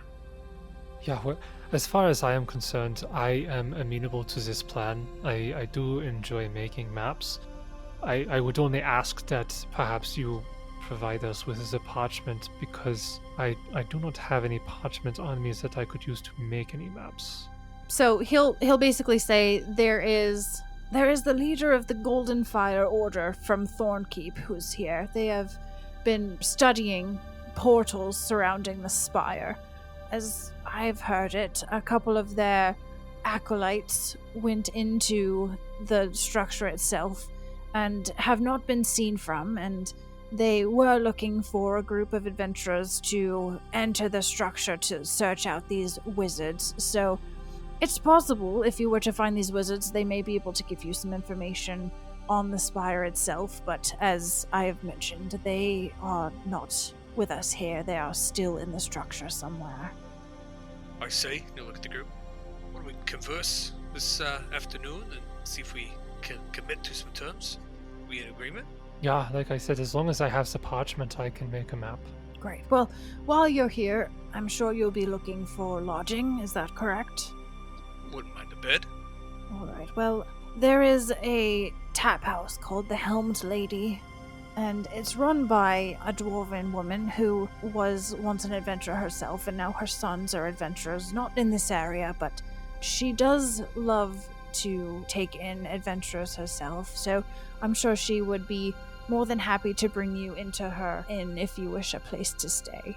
It's actually pretty near here. If you just head to the fountain and turn right, it's a building with a big red roof on it. That's what I would recommend. Otherwise, the other inn in town is favorite stop of the Hell Knights, and I wouldn't suggest associating with them too much. Do they charge at the Helmed Lady? I'm not sure. You'll have to ask her. I'm sure her rates are reasonable, especially if you mention that you're you are adventurers. They have excellent beer there. I highly recommend it. Oh, then I think I know where I am going. Well then, I do like beer. Yeah. I think that this will be a mutual relationship. I look forward to it. If you can give me a response, we can make the arrangements. I can point you in the direction of where the spire is, and you can get to it. Steel, turn to the others. Do we need time to think, or? I am good with this plan. Yeah, again, I just need the parchment.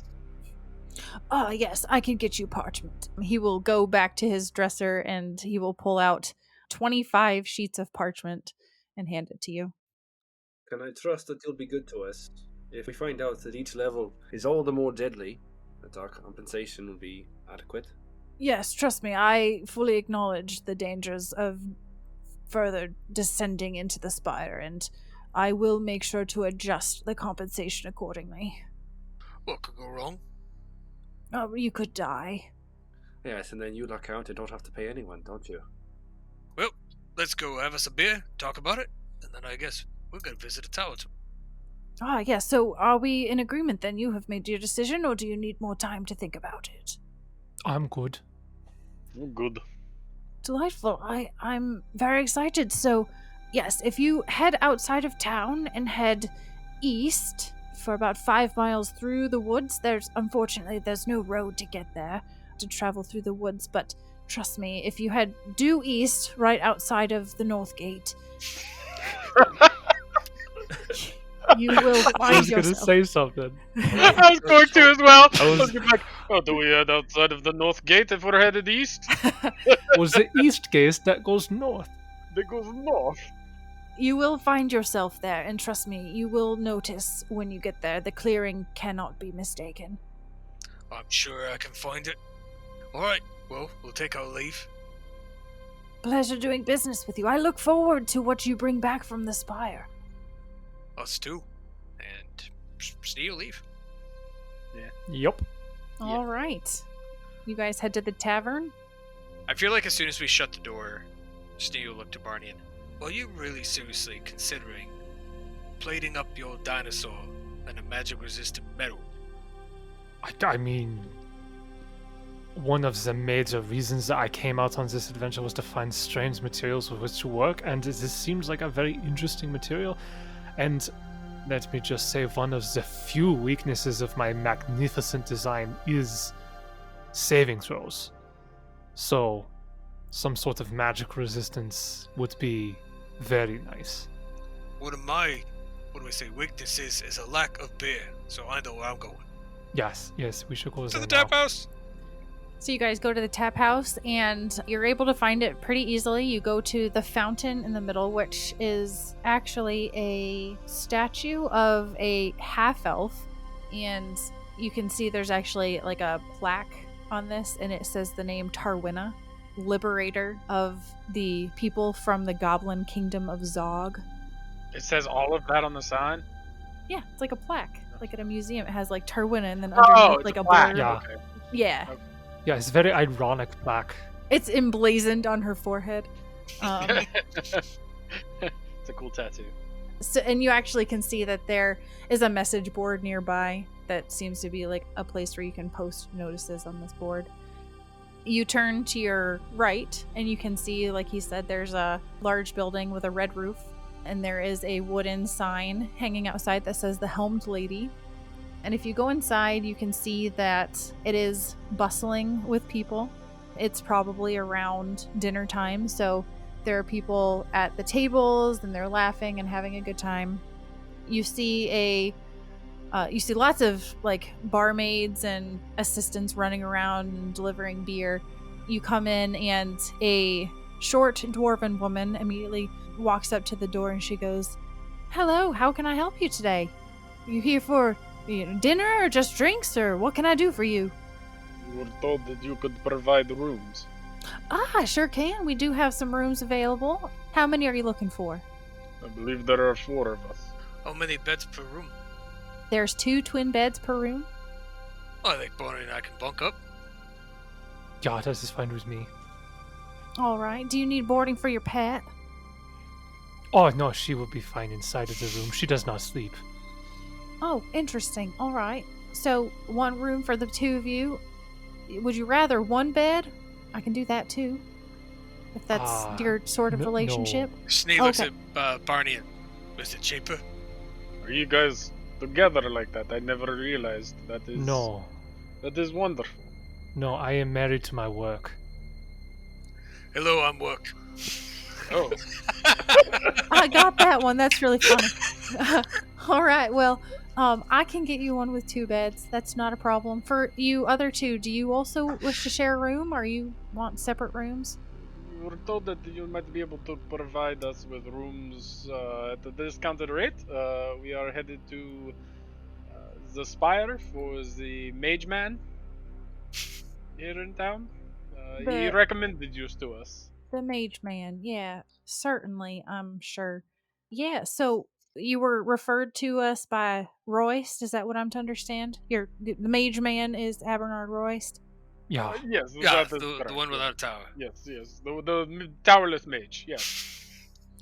All right, well, yeah, since you were referred to, I can give you a discount. It will be 5 silver pieces per night. Okay, I will take my own room. All right, so you want your own room. How long do you plan on staying? Play this night by night. I do not want to pay ahead of time. All right, I will say, unfortunately, I can't reserve rooms without payment. So, if it gets busy, then, we may book up. But there are other inns in town if that were to happen, but they won't give you quite the discount that I can. But sure, we can start with one night if that's what you want to do.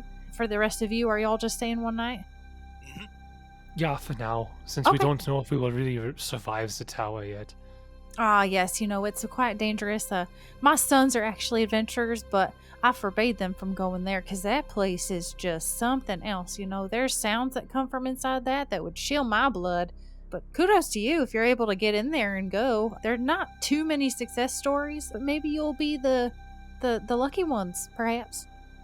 What kind of sound? Oh, well, there was one of the kids was running through and his face was white as a sheet, and he was talking about barking sounds and laughing and shapes dancing around. It was real strange, but Sounds kind of fun. Sounds like a party.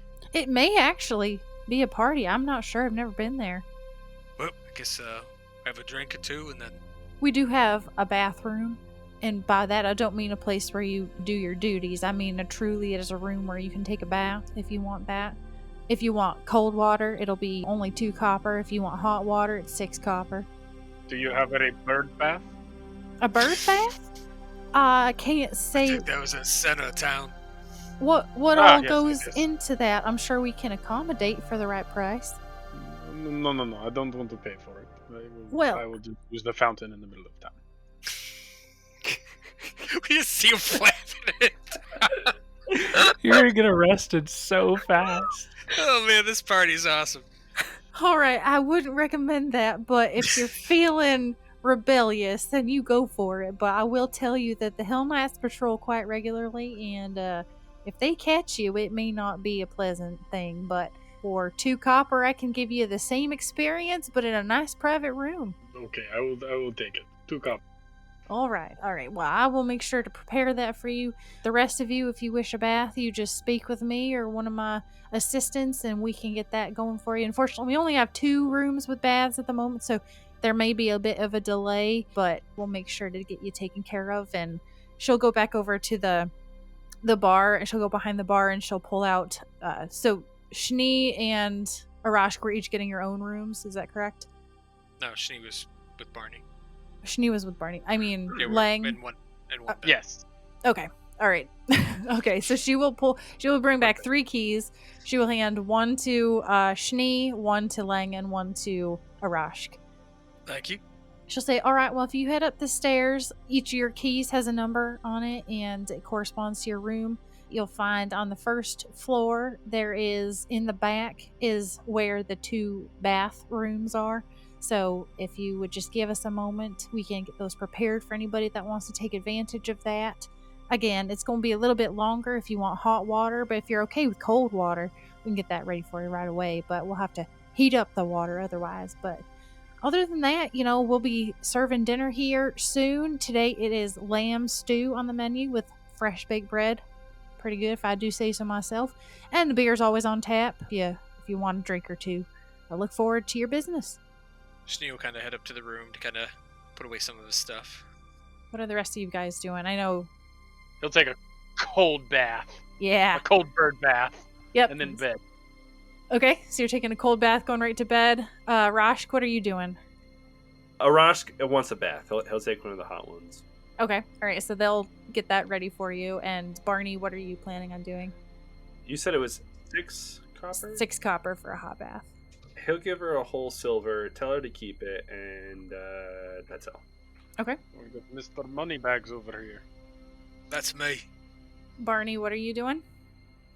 He's going to go up to the room with Cabbage, and he's going to get Cabbage in the center of the room, and he's going to give the command, Pass auf, and which is the closest thing I could find immediately to the watch command, and Cabbage's eyes are going to glow red as she slowly, like a sentry gun, just like looks back and forth at intervals. Exterminate.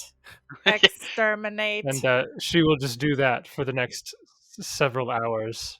So, when Barney comes upstairs, Snee will look at him. So, do you think that guy's gonna be mad that we self-imposed ourselves for dinner and that we didn't show? Yeah, I don't really know. I don't know if we made a very good impression to begin with, so he's probably actually quite happy about it. Snee kicks off his boots and kind of jumps in one of the beds. Well, it wasn't on me. I thought I was a gentleman. Yeah, I just let it get to me. It really annoys me when I see things like this that just don't make sense. It's such an easy fix as well. Snee will flick off the cork on the wine that we got from that guy and start taking some swigs from it. You want some? Yeah, that'd be very good. And if this were a movie, we would cut to a scene of Carolyn, and he has pulled out huge dinner. He's pulled out his big table, and he's meticulously set place settings for each of them. He even was able to write up name cards based on the names that you gave him. Yeah, there's no way he went through that much effort. Next time you Not see after him, the encounter we had. it cuts to him, and the table's filled with a nicely cooked goose and some roasted potatoes. Really? He's bread. gonna cook a goose. Really? For the tengu! Really? For the tengu, he cooks bird. Alright. I'm glad I didn't go. Yep. He sits there, and you see him, and he's smiling, sitting in his chair, and then he looks at his watch, and he looks at the door, and time goes on. The smile falls off his face before finally he takes the goose and he just dumps it in the garbage can. He goes to bed. It's dramatic. That, dude, it must be Kieran's grandfather. So Don't you talk about Kieran's grandfather. He's got a glaive in the back like, I'm going to give them adventures. Simple plan playing in the background. For my ancestor, Boobla the Blue. Yeah, bibbly bobbly. The blue. So yeah, I Schnee will probably drink not all the wine, but some of it, and then he will probably get some of the food downstairs with some beer. I don't know if Barney or the other crew would go down, but that's what he would do. Barney's actually kind of excited about tomorrow, so. You excited to die? I don't think we're going to die on the first day, at least I don't plan to. Yeah, I mean, I'm not excited about dying, but it does seem rather exciting being able to map out a new place. We've walked for months on end to a new place. Yeah, but people know about these places. It sounds like not many people have gone to the bottom of this tower, so. I don't know if because they were smart not to, but there's coin to be had. A little bit more, and I could buy my farm and have all the cute and cuddly creatures I want. Gotta get me an alpaca. Yeah, I just want to make Cabbage into a sky metal dinosaur. Sure. That'd be the centerpiece on the farm. Yeah, I just want money. That's all. Hopefully he keeps paying us and we don't die. Alright, so you guys have your baths, each of you that want a bath. You partake of beer and dinner, and then you retire to bed and sleep a restful night, as it's been some time since you've slept in a nice bed. And the next morning, you can hear a lot of activity from outside as the town wakes up and begins their normal routine. What would you like to do? Is there anything that you want to do in town before you head out, or would you be gathering and kind of heading out early? Snee's got some things to relinquish for some gold. He will find some traders. Okay, so do you want to go to a dedicated place for these items, or are you just looking for the market, the general market? Am I talking to what's her name there? Oh, are you talking to me? I'm sorry. I don't know. The Southern Twang started coming out, so I didn't know if we were RPing or not. Well, we certainly can. What are you looking for? Well, whoever will give me the highest price. Oh, well, you might have to, go around a bit and see, but you've got Tom Braden at the general store. He is located quite nearby. If you just head to the fountain and head north, he is at the general store. And out of curiosity, which north are you talking about? Schnee has his own compass, so he pulls that out so he knows where to go. I'm sorry, I guess I don't really understand what you mean by that. No, You it's can just just- it's your north gate. Okay. All right, interesting. Well, a good friend of mine, Mormuk Goldfoot, he's a nice dwarf man. He runs the mercantile. Can try him. Sounds good. I'll go to him.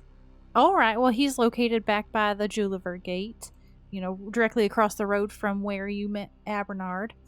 So Schnee will kind of relay to the party that that's what he's going to do. We had one potion of Cure Light Wounds. Are we giving that to anybody in particular? Or because I just added to the list, but I don't know if anybody wanted it per se.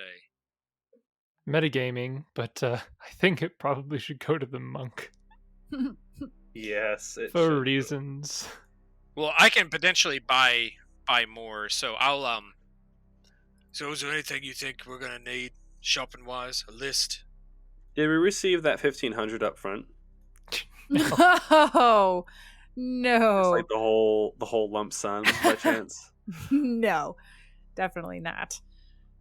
Didn't he have some cloaks of resistance laying around or something he could give us? I mean, Did he want to give us like some of it up front? No.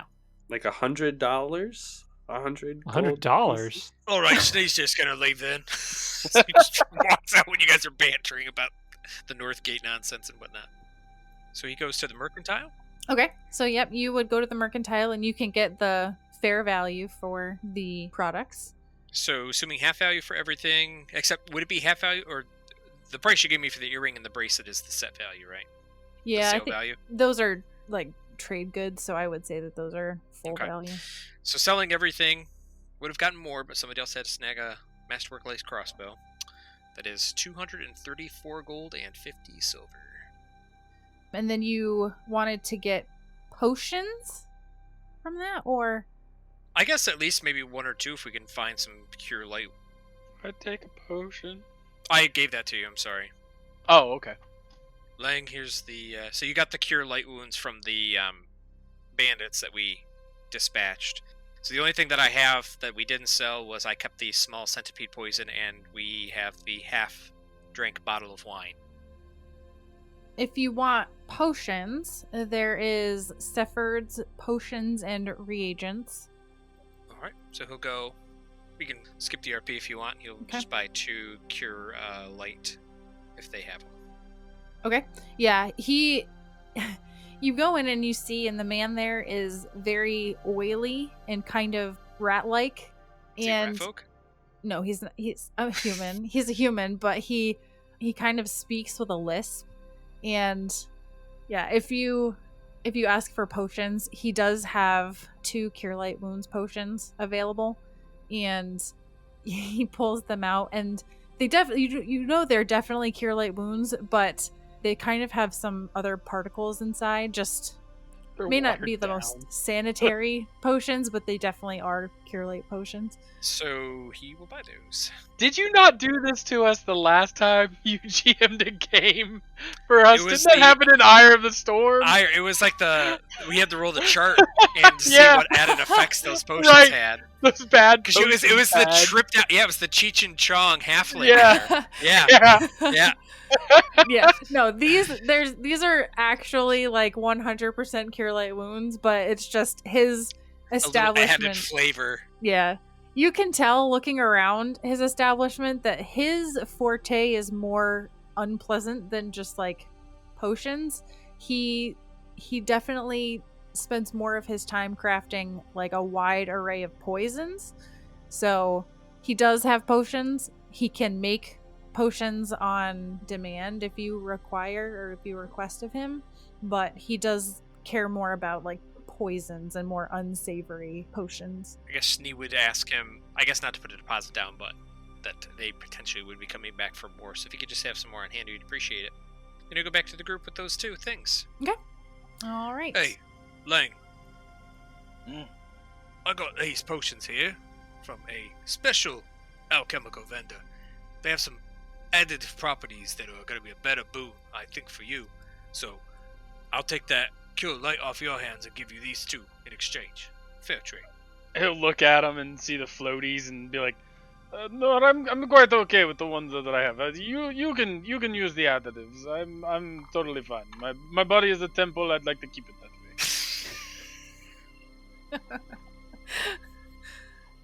It is fine. I will keep this one without the additives. All right. Is there anything else that anyone wishes to do in town? Nope. I think Barnabas woke up promptly at 5 o'clock in the morning and spent an hour. Does Cabbage have an maintaining- alarm? Probably, yeah. So, I guess with that I need to choose. So, I don't know what we're going to run into. I will gamble with animals again as my favorite enemy type. All right. So you guys gather together, you stock up on some supplies, and you head out through the north gate, heading east.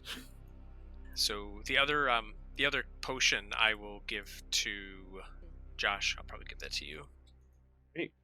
Potion of Cure Light. Yep, cure light wounds, heals for 1d8 plus 1.5. That 0.5 for the floaties and will not make a difference. So it rounds down. Yeah, 0.5 yeah, that's float. 0.5 rounds down, but the floaties just give a little added bonus, like a flavor guidance. Flavor guidance. Love it. There's a part of me that really wants to do something stupid, but I'm not going to. Do it. What have we have not done stupid things this whole session? Burn down the slave market. Let's Well, do it. I mean, Oh, in no. time, With that's the something. slaves That's inside. That is well, bad. no, not with them inside. In time, that might be a long-term goal for this man. But I kind of wanted to set off some fireworks, just as a show of rebel. But Do you want to be arrested? That was the thing. He doesn't want to do that. He doesn't want 'Cause to. that's how you get arrested. If they give me the nails, I'm gonna do it. Oh, they got dark fast. They give me the nails. I'm gonna. Who's gonna do it. kill him first? Oh my gosh! It got so dark so fast. Hello, chaotic neutral. That's not neutral. It's evil. No, they're paying me. That makes sense. Oh man. It's not evil if you get paid. Yeah. It's not evil. Hey, as a follower of Avadar, If there's reimbursement, true. how could it possibly be evil? not whatsoever.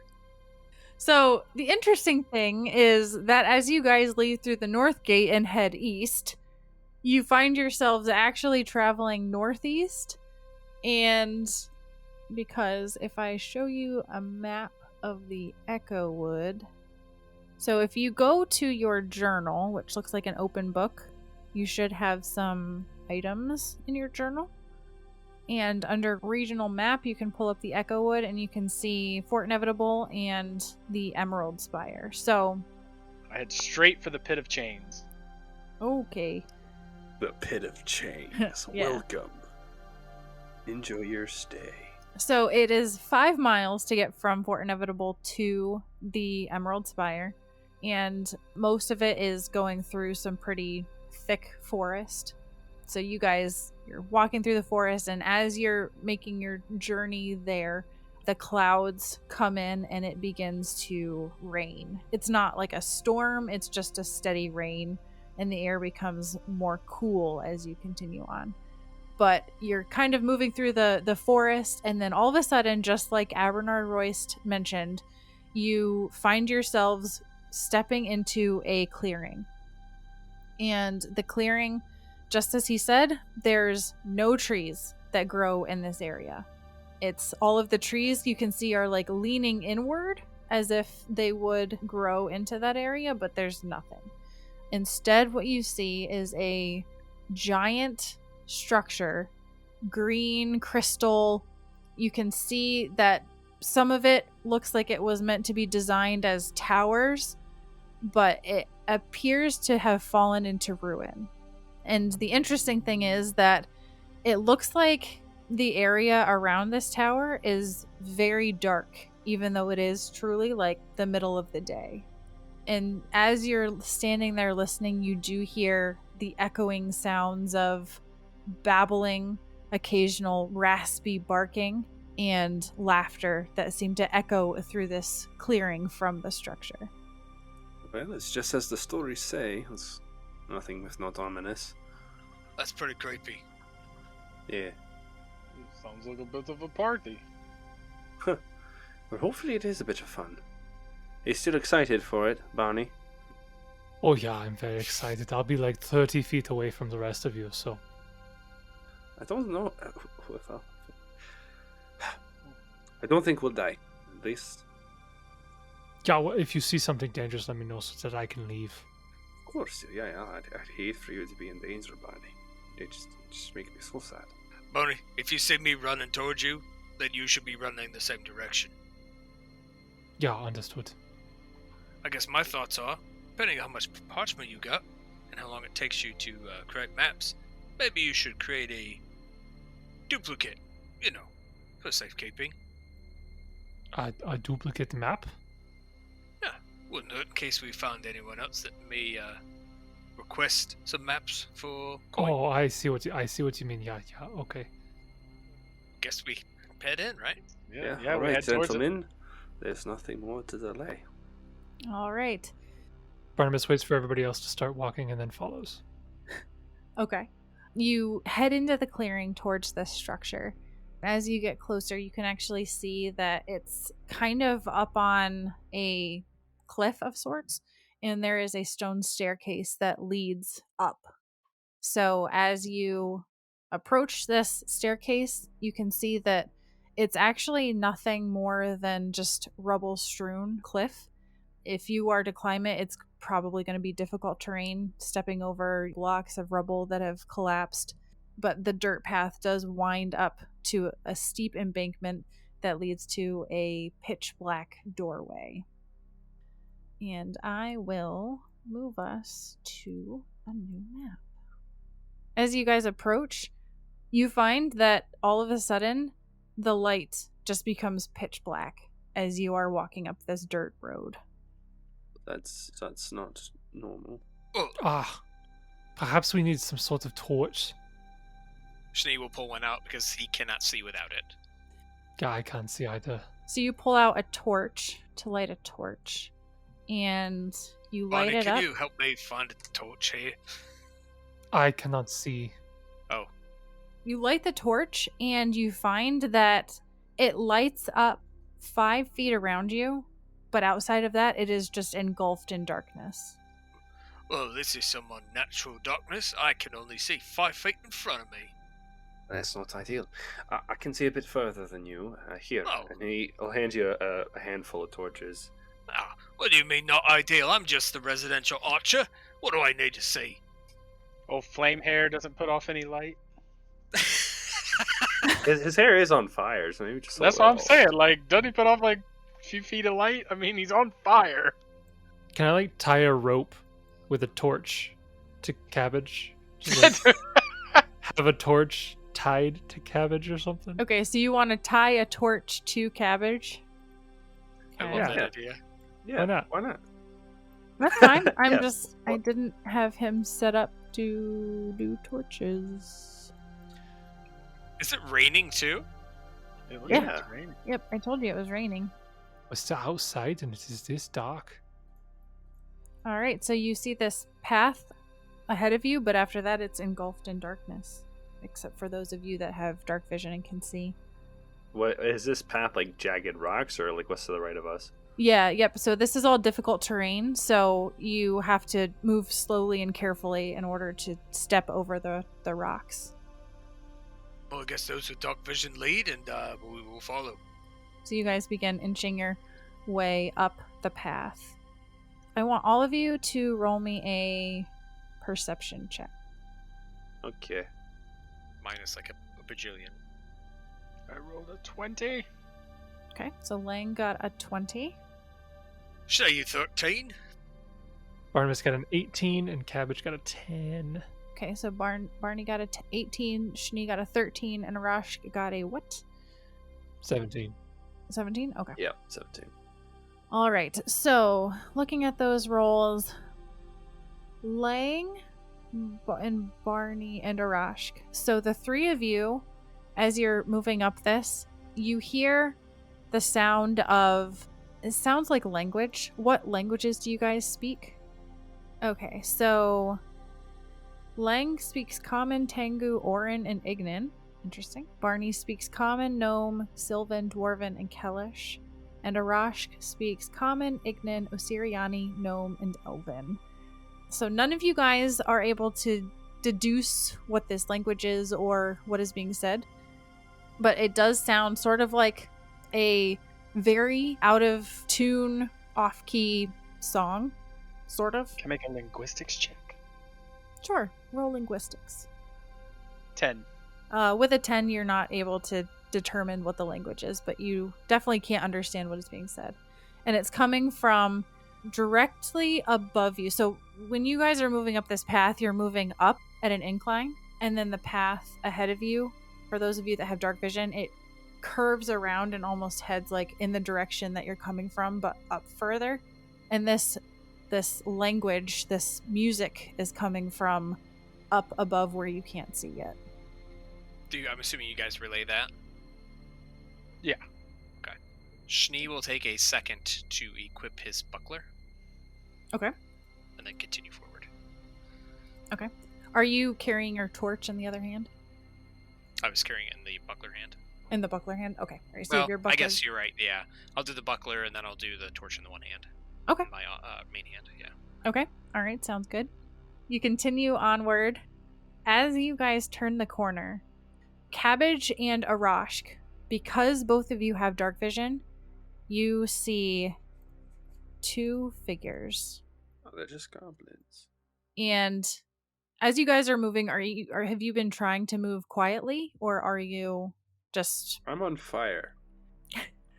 Yeah, my metal dinosaur made of wearing gears and such is so quiet. Go ahead and everybody roll me a stealth check anyway, and we'll see. Holy crap, it is quiet.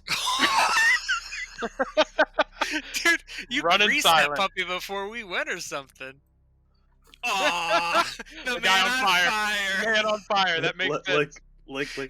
I'm literally a source of walking light. Light. Arashk, please stop with the fireworks. You don't need to show it off anymore. Are you rolling their perception? I don't think they can lose to a 1, Sarah.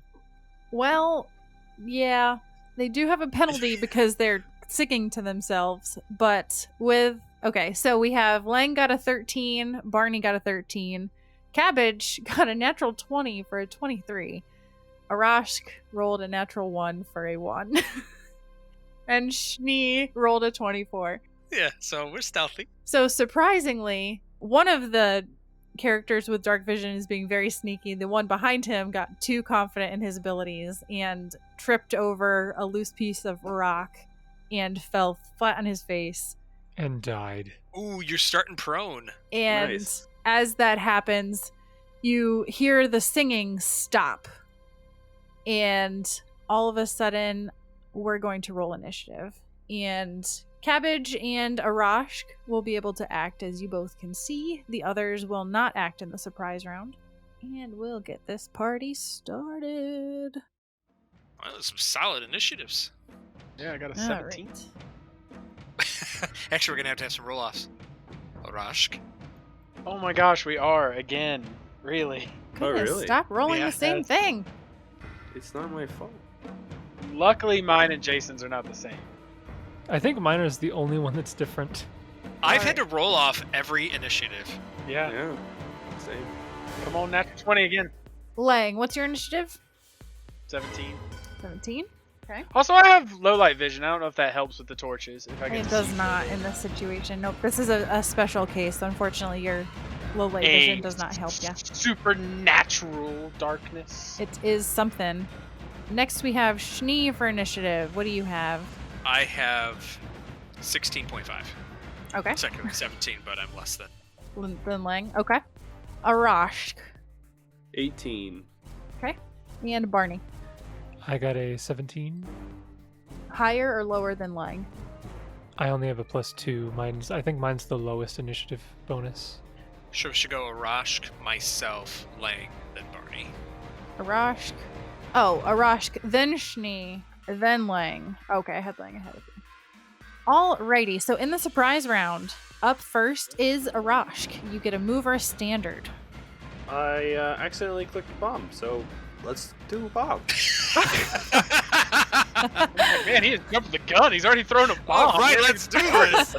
All right, so ping for me where, like, are you aiming for somebody or are you aiming for an intersection? Guy. Okay, so you're aiming for that person right there. All right, go ahead. What? I think I can actually. Maybe I only have 20 feet.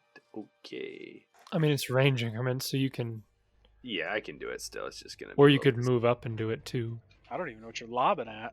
I'd have to 5-foot step, so and I can't because Simon is in. Oh, because it's a surprise round, right? It's also difficult terrain, so you wouldn't be able to. That's the nice thing is what I've done here is I've actually put down difficult terrain on the map. So if you are using the measuring tool, it should factor into your distance. Oh, so that It doesn't would make for you. No. it doesn't. We'll figure that out later, but for right now, Okay, so anyways, I throw the bomb and I roll a 14. okay. 14 against touch will hit. And minus range increment. Yeah, so -2 because it's outside your range increment. That will miss. So then we will do a d8 starting with that as 1. Okay. And it moves clockwise? Yes. Okay. So you really only have 1, 2, 3, and then there's wall, and then Wall will just like put it like hidden to like one wherever it would be, you know what I mean? okay. Go ahead and roll your d8. 1, 2, 4, 5. So behind. So it just gets him. The Okay. goblin takes the splash. Okay. All right. So like it hits off the wall and then just splashes on him. And that's it. And they do get a reflex save, correct? Yeah. Okay. So reflex. Do you have precise bomber? No. Are they firebombs? Yes. Yeah, those caught in the splash damage can attempt a reflex save for half damage. So they rolled a 17 on their reflex. That beats the DC. Okay. So I believe it takes 2 points of damage. So it takes 2 points of damage. Okay. 2 points of damage. Excellent. And that was your standard action, and you do have a move action if you want to use No, it. it's a surprise round. Oh, surprise round. I'm sorry. Yep, you're correct. All right. So in the surprise round after Arashk, we have Cabbage would be able to go next. So Cabbage, seeing the creatures and the bomb go off, would go into his her eyes would flash yellow like a warning alarm. But since I haven't had a chance to give the attack command, basically just taking a defensive stance and waiting, giving an alarm and waiting for a command. Because Okay. I don't think that Cabbage can attack without me giving a command first. Okay. Next, we come to the one person that some of you can see and some of you can't. We've already mentioned is a goblin. The goblin's going to bark something out in a language that none of you understand, and then is going to fire a bow at the one in front, which is Cabbage. So that will be a natural 19. So I think that's going to hit Goodness gracious. Who was he attacking? Cabbage. So that's going to be 3 points of damage to Cabbage. Great. Okay. That is their turn. Next, we have the companion with this goblin. And this creature you can see is like wanting to run forward, but is not, and is just growling and drooling, and is going to effectively total defense where it's standing. Now we come to regular initiative with the top of round 1. We have Arashk going first. Okay. We're going to think very carefully about what to do. Okay, I thought. Bomb. Do you move or you stay bomb. back? Okay. Yeah, he'll move up before he goes, so he's not outside the one range increment. Okay. All right. So you And he hit move. this square. Okay. So go ahead and roll your bomb against the goblin. I did. All right. What'd you roll? I rolled a 17. Okay. That will hit their touch AC. How much damage? 6 fire. Okay. Boom. Then the dog need reflex save. Okay, dog will roll. Dog will fail. 2. Ooh, that's a natural 20 symbol on my new dice. Okay, so he take 2 damage. 2 damage to dog. Alright. Both still standing. Next we come to Schnee. Schnei. Schnai. Schnee. Schnee. Schnee. Snow. No He way. will 5 foot. Well, I guess he can't, so he will move action this way then. Okay. So he will 10-foot step and can't see anything, but he will. I don't know how it would work with action economy. So I guess he will, when he's moving, he will put his torch in his buckler hand, and then he will pull out his longsword with his main hand. Oh, okay. Alright, so you draw your longsword. Is that your turn? Yeah, because I had to move, and then move action, I pull it guess, out? was kind of like swapping stuff in a way. Okay. See, I'm so used to our high level play where it's like, I swift action, I immediate action, I free Right. action, and I'm like, this is first level, we don't have much going on yet, so. Yeah, first Bum? level in pure darkness. Yay! It's hit with sword? With big sword. Okay. Alrighty, so Take 7 damage. Almost go down. almost go down. Critical hit, and I'm dead. Yep. Times 2 critical. I'm dead. After Schnee, we have Leng. Cannot see what all the fuss is about. Is there something up ahead? I don't see anything. And he will pull out his 3P staff, is what I'm gonna call it. 'Cause Okay. I feel like trying to pronounce the real word. Sunset And Sukan? yep, that thing.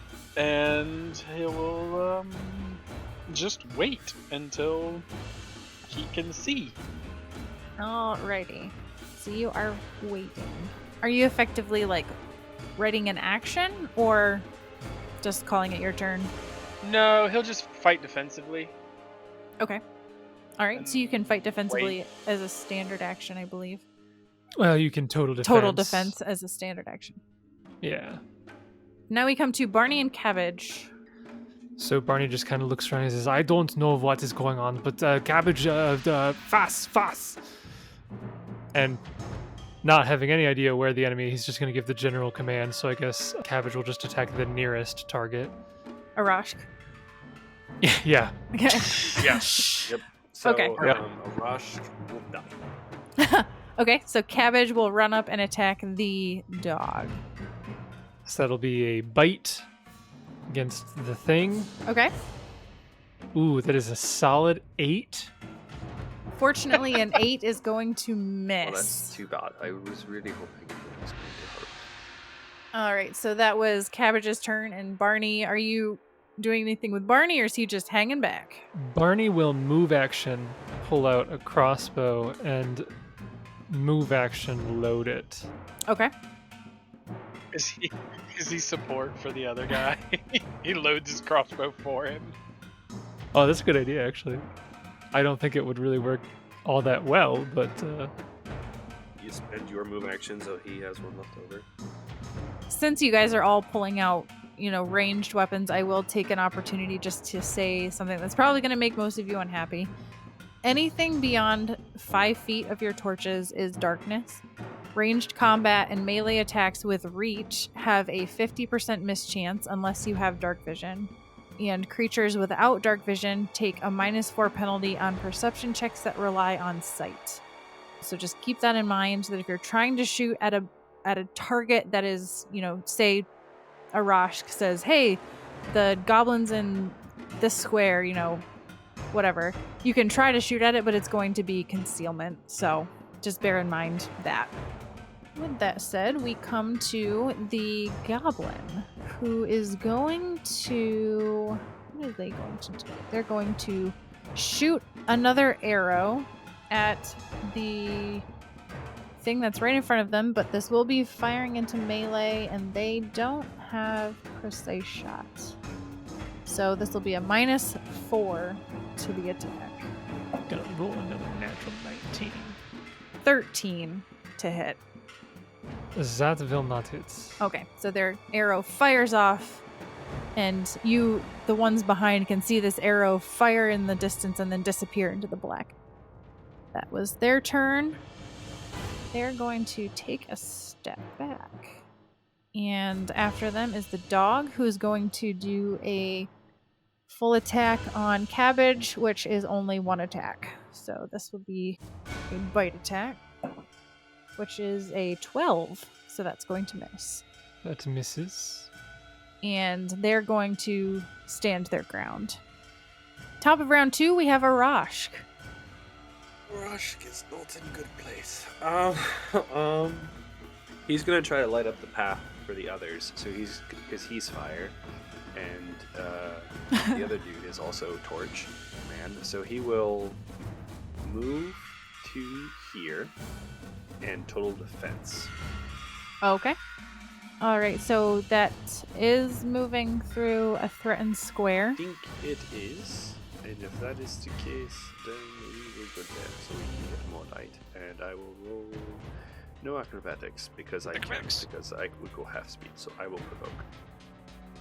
You will provoke. All right, so the attack of opportunity is a 5. 30. That will miss. Okay, so that will miss as the dog is distracted by Cabbage and tries to bite at you but misses hopelessly. And now I am total defensed. All right, you're total defense in the corner. And actually, like where you are right now, you are on the precipice of the cliff. So don't step backwards or you might And fall. I love it. Yeah. After Arashk is Schnee. Snow. Schnee. He can see now. I swear to God. He can snee.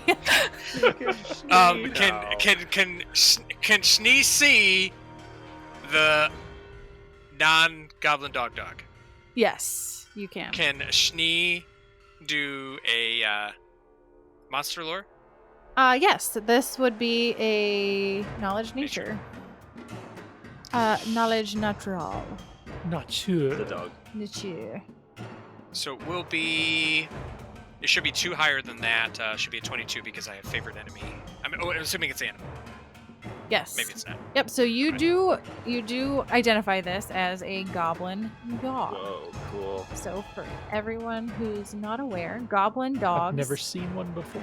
Yeah, well, I haven't seen one in forever. What's the last time we played level 1? So, loathed by men and beasts alike, goblin dogs are ugly, stinking, craven, and foul-tempered. It's no surprise that goblins find kindred spirits in these shunned, disgusting beasts. Constantly itching, afflicted with a species-wide mange exacerbated by prolific dander, even the healthiest goblin dog looks sickly and starved. Despite its name, the goblin dog is in fact a species of rodent, grown monstrously large. Their long-legged shape and proclivity to hunt and run in packs earned them their popular name, a name that many goblins actually take issue with, as it galls the average goblin to consider these their favorite mounts, having anything to do at all with actual dogs. Of course, being goblins, they haven't bothered to come up with alternate names for goblin dogs. Perhaps they don't even realize that they can. Contact with a goblin dog's infested mangy hide causes most other creatures to break out in hives, a condition known as goblin rash. Goblinoids seem to be immune to this affliction and are fond of keeping goblin dogs as guardians and mounts. Despite their skin conditions and disorders, goblin dogs are highly resistant to disease. Their favorite food is carrion, the riper the better. That many goblin tribes let their goblin dogs run free in their lairs is the single reason most goblin dens aren't filthier than they actually are. Constantly hungry, a goblin dog eats anything it can chew that it finds left behind by other, more discerning palates. A goblin dog is 5 feet long, but weighs only 75 pounds. So, with a 22, you could get 2 pieces of information. Well, I'll say 3 because they're common.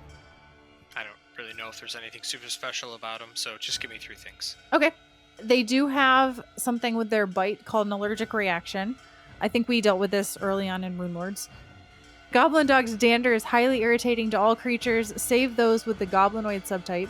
A non-goblinoid creature damaged by a goblin's bite, who deals damage to a goblin dog with a natural weapon or unarmed attack, or who otherwise comes in contact with a goblin dog, including attempts to grapple or ride the creature. Must make a DC whatever save, fortitude save, or break out in an itching rash. A creature affected by this rash takes a -2 penalty to dexterity and charisma for 1 day. Remove disease or any magical healing removes the rash instantly. This is a disease effect. So, unfortunately, the darn construct probably is immune to disease. So, goblin dogs have scent. So, even if they can't see, they can pinpoint your location. And let's see what else would be helpful. I'll just tell you that their AC is 13 and they have 9 hit points. That's specific. Okay, so Schnee will move up, still with torch in his offhand, sword in main hand, and Bonnie, get Cabbage to move up so I can get him and smack it. So he will move. He's not readying an action. He's going to end up totaling defense there, but he is just moving up preemptively for next round. Okay. All right. So after Schnee, we have Leng. Yes. Yes. Ah, I'm almost in the dark. That's not where I meant to do. Oh, I can make it. I have to go through that square. I can acrobatics over there, right? You could. Get acrobatics to that to try and not provoke, right? You move at half speed when you do that. So it'll be your full round action, or you could move there. I'll just provoke. If Where, it has there? combat reflexes. Oh, that's right. He already provoked. Oh, I didn't ask that question. I'm going to just risk it. For the biscuit. He's going for it. He's going there. Does he provoke? You do not see this creature lash out at you. Ha ha! You foolish fool! I hit it with my 3 sticks! Okay. Taste my justice! Roll your attack. He hit him with justice.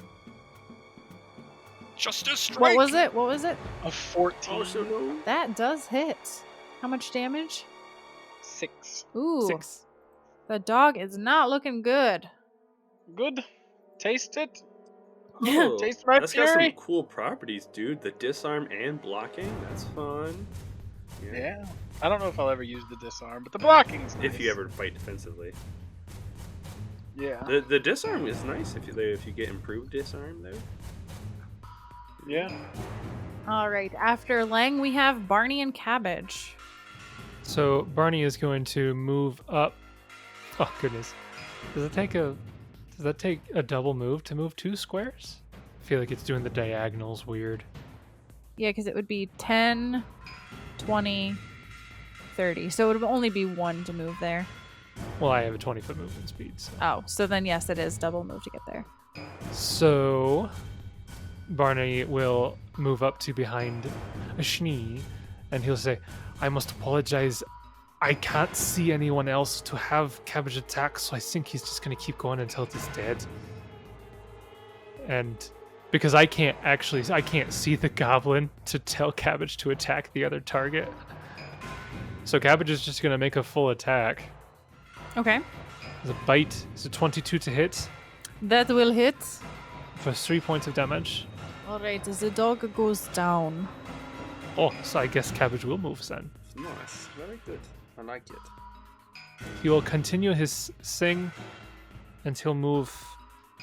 I guess he'll just move. It's a very tight space. Is it? Can I move to this space? Is that a space?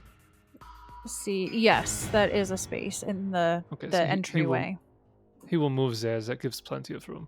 Okay. And unfortunately, the goblin has a bow and cannot take an attack of Oh, I opportunity. didn't even think of that. Next up, we do have the goblin's turn. Seeing this dinosaur come running up, it's going to shriek out in fear and is going to full withdraw. Can he do that and not provoke? No. Yes. No. How? How can he do this? He probably will provoke. You are very lucky that I do not yet have grab. Yes. So go ahead and roll your attack of opportunity. Oh, is an 11 going to do it? No, an 11 is not going to do it. So it's going to poor Cabbage. scuffle away. And then you hear more shrieking as it runs away. That is its turn. Next up, we have Goblin Dog is dead, so we will come to Arashk. Who will move 15 feet and pull out a crossbow, and then we'll load it. Actually, it's no longer difficult terrain in these spots. Yeah, only the cross-hatched. Yeah, the Sorry, crosshatched is so difficult this- terrain. Yep. But I think if you do the control thing, it should do that for you. It should, It should know. I think it knows if it's difficult No, terrain. mine or says not. 5 It feet. looks like It's it's not working for Josh's, so I'll have to look into that. I don't know Oh, why so it is for 10, everyone but him. 15, 20, 25. You can't move there because as you get closer, you see there is an occupant. Okay, so then when he rounds the corner and sees bad guys there, he will go like, "Oh, dear Yes. God," and then he'll actually go like, "Oh, dear God." Actually, Which he'll one? be like, "Oh, dear God." I'm in the dark. So Which one? he'll move in there. When he rounds this corner and he gets here, and I'm assuming he sees that goblin, he goes, "Oh, we've got more of him," and he'll load the crossbow there. Although it would be really tempting to throw another bomb. Look at all the 3 of them right there all together. I could do it too. I could do it. Oh, and I could do it. Okay, he won't load the crossbow. He's going to throw a bomb. Oh, you are throwing a bomb. He's a pyromaniac. Okay. And he is down to 1. Oh no, he took filthy min-maxed or extra bombs. Min-max or shut up. Oh. Yeah. I throw the bomb at this one. Right here. This guy, right? Okay. All right. So the thing that stinks is I put colored things around them to tell them apart, but since they have dark vision, I see black and white. So Oh my gosh. I got natural 24 bomb. With 19 to confirm Snap. bomb. okay, all right. That's going to confirm and probably splat him. Nice. I think he is the red one. So what's the damage on 12. that? Oof, yeah, he's donezo dead.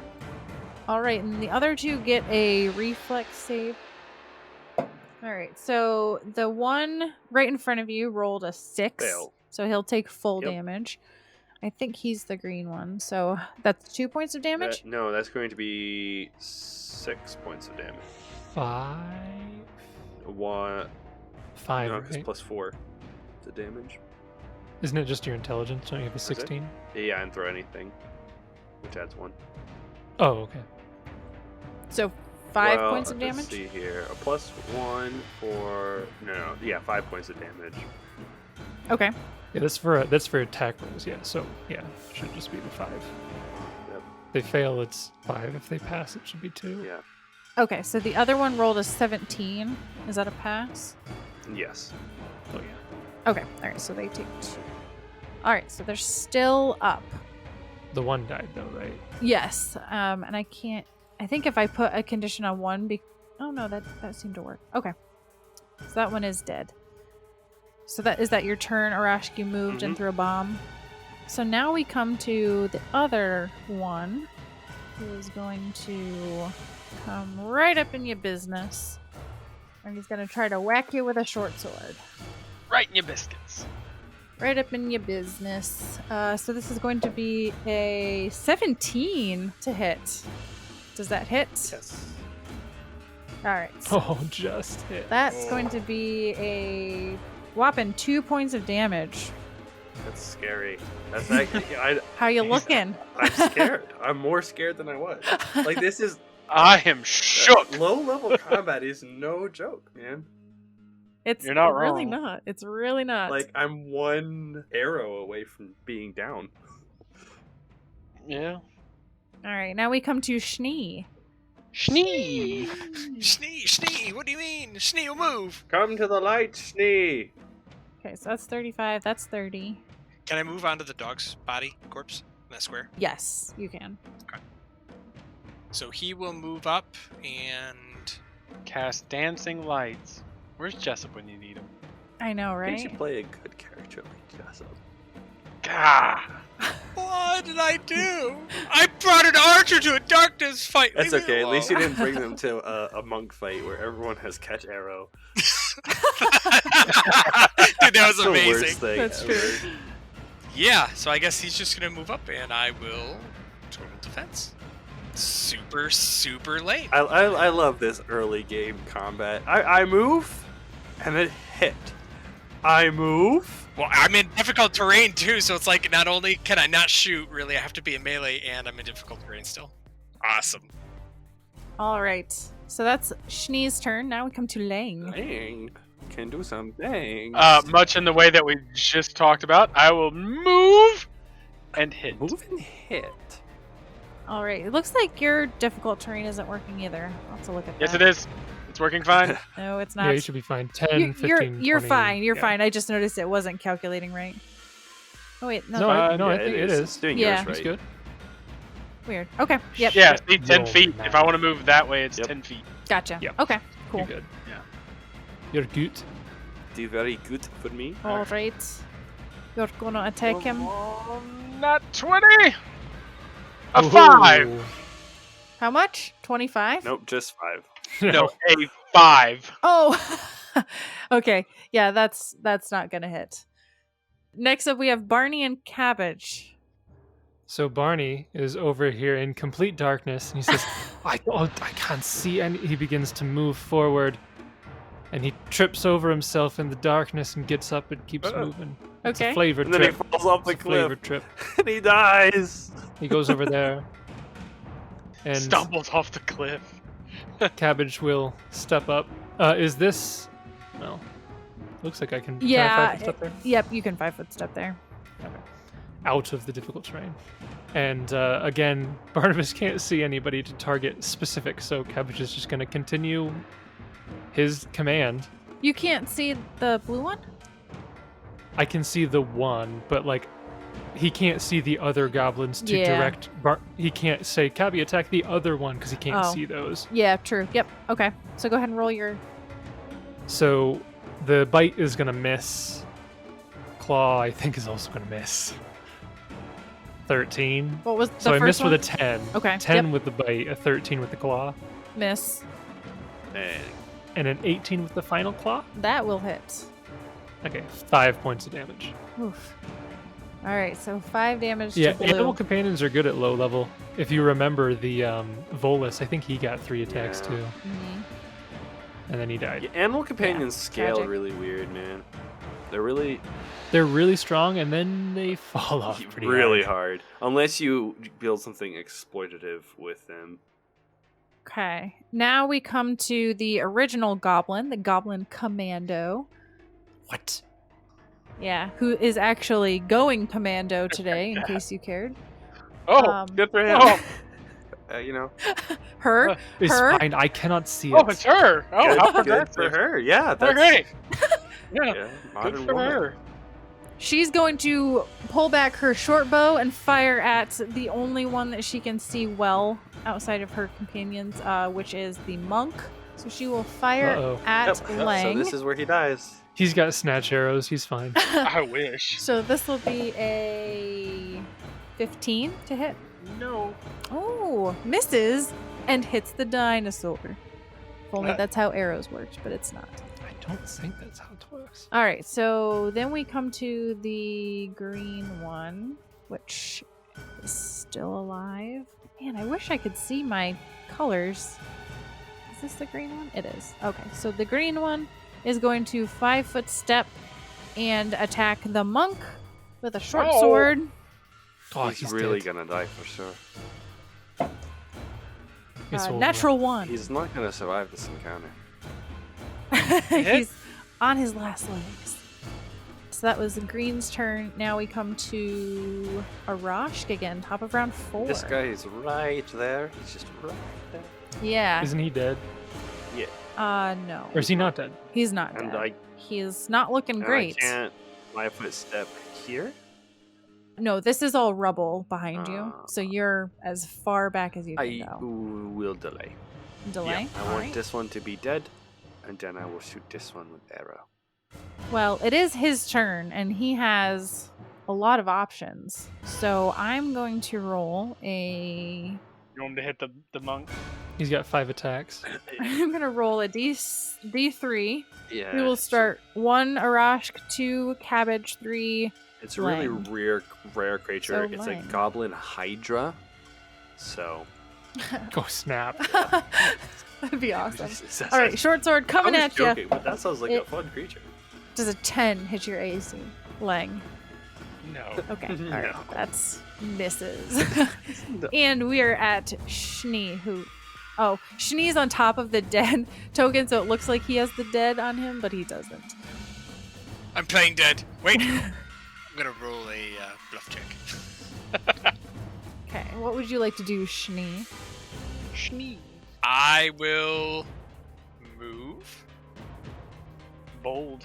Okay. at Bold. least to 5 feet, and then I'll see where to go next. Okay, so you Oh have crap! a, I cannot see. you have a wall on your, I guess if you're facing inward would be your left, and then there's the open space to your right that is difficult terrain, but then you're blocked in front of you by Leng. Can he see though now? He can see blue. Mm-hmm. He can see the 4 of you guys, and that's all he can see. Oh lordy! Can I toss my torch? I don't know if there's a wall. Can I toss it to like Yeah. the square? Yeah, absolutely. Ranged attack roll. I toss my torch. AC 5. Nat 20 for 24. I hit that square. What a waste. Yay! Dude, it bounces up and hits the goblin and kills it.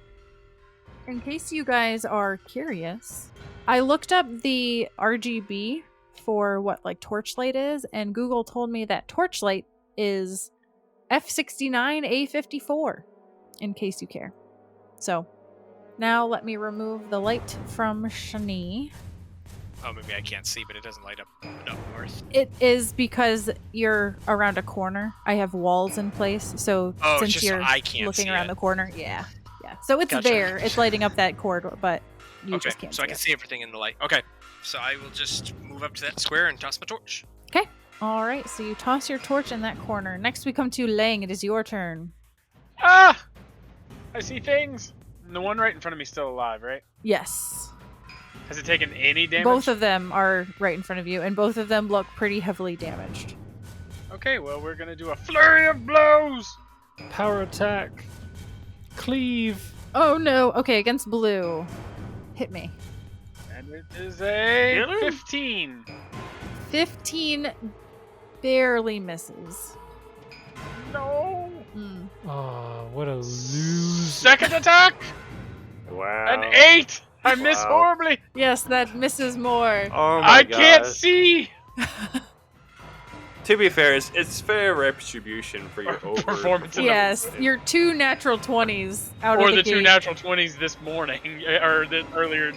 Yeah, the day this before. afternoon. Yes. today. Yeah. Ridiculous. All right. So, after Leng, would you like to 5-foot step at all? Yes. Okay. Ah! So you're straddling the torch, get a little roasty toasty. Yep. Roasty toasty. Exactly how it's phrased. Smells like chicken. Next up, we have Barney and Cabbage. So Barney is gonna move 2 squares Okay. to be able to see. Okay. And sure, he'll fire his crossbow. Why the heck not? He's not gonna hit nothing, but Who's he aiming at? he'll aim at blue. Why not? Okay. A 9, that's not gonna do it. Yeah, 9's gonna miss, unfortunately. Cabby is gonna continue his attacks. Okay. 15 is gonna miss. 17 will hit. 17 will hit. This is blue. Yes, for 3 damage. All right. With his 1 HP, he goes down. I've noticed that Cabby can hit, but his damage is like half of what one attack that Ling can do is. I can't do 10. Okay. Had you readied your action for Josh? Oh, maybe I didn't. I meant to. You but were it's fine. delaying, Josh. Yeah. Yeah, that's fine. Okay. That's fine. Cabby had to do 2 attacks, so Yes. he will... Yeah, he would 5-foot step up, but I know that would screw with somebody else's plans. No, it won't, because I can 5-foot step here. Okay. And he'll do his final attack. Okay. So bite, claw, 5-foot step. 7's gonna miss. So that's it. All right. Yep. So that misses. I'll go and I'll 5-foot step and I'll shoot from that corner, and then I will roll a miss probably, but it's gonna be fun. Yeah, no precise shot. That's a -4 to just- that roll. What did you roll? 19. so Oh, it's a 19. yeah. 15's gonna barely miss. Close, but not quite. All right. So you move an initiative to below Barney and Cabbage. After you, we have the commando who is going to. Oh dear. What's that commando gonna do? Well, you know, real commandos go commando. The commando is going to move to this square and is going to move action, open the door, and is going to yell Open the door. something in goblin language. I think by now Barney should have picked up the language. He's a quick study. Oh, is that right? Yep. Yeah. Mm-hmm. Yeah, he knows And what he's saying now. you can hear commotion from inside. And that will be its turn. And next we come to Green, who is going to roll to see if it attacks. Well, Cabbage missed it. Well, I'll roll to see between the monk and the dino. So 1, it'd 2, be 3, 4, 5 Leng, and 6 is Cabbage. So 1 is Cabbage, 2 is Leng, 1 is Cabbage. No. So this will be the short sword attack, which is it's hard to read. That is a 19. 4 points of damage to Cabbage. Ah. And maximum damage. Ah. It's gonna take hours for him to fix That did that. not sound good. This is going to take all the day long. A gear hits the ground and rolls away. He's like, oh, that's not supposed to be. Oh. Next we come to Schnee. 5-foot steps. Okay. And he's gonna smack at something. Okay. Oof, second attack. Well, technically, my second attack was the nat 20 with the throw, but this is not gonna go well. We're gonna longsword smack him. Okay.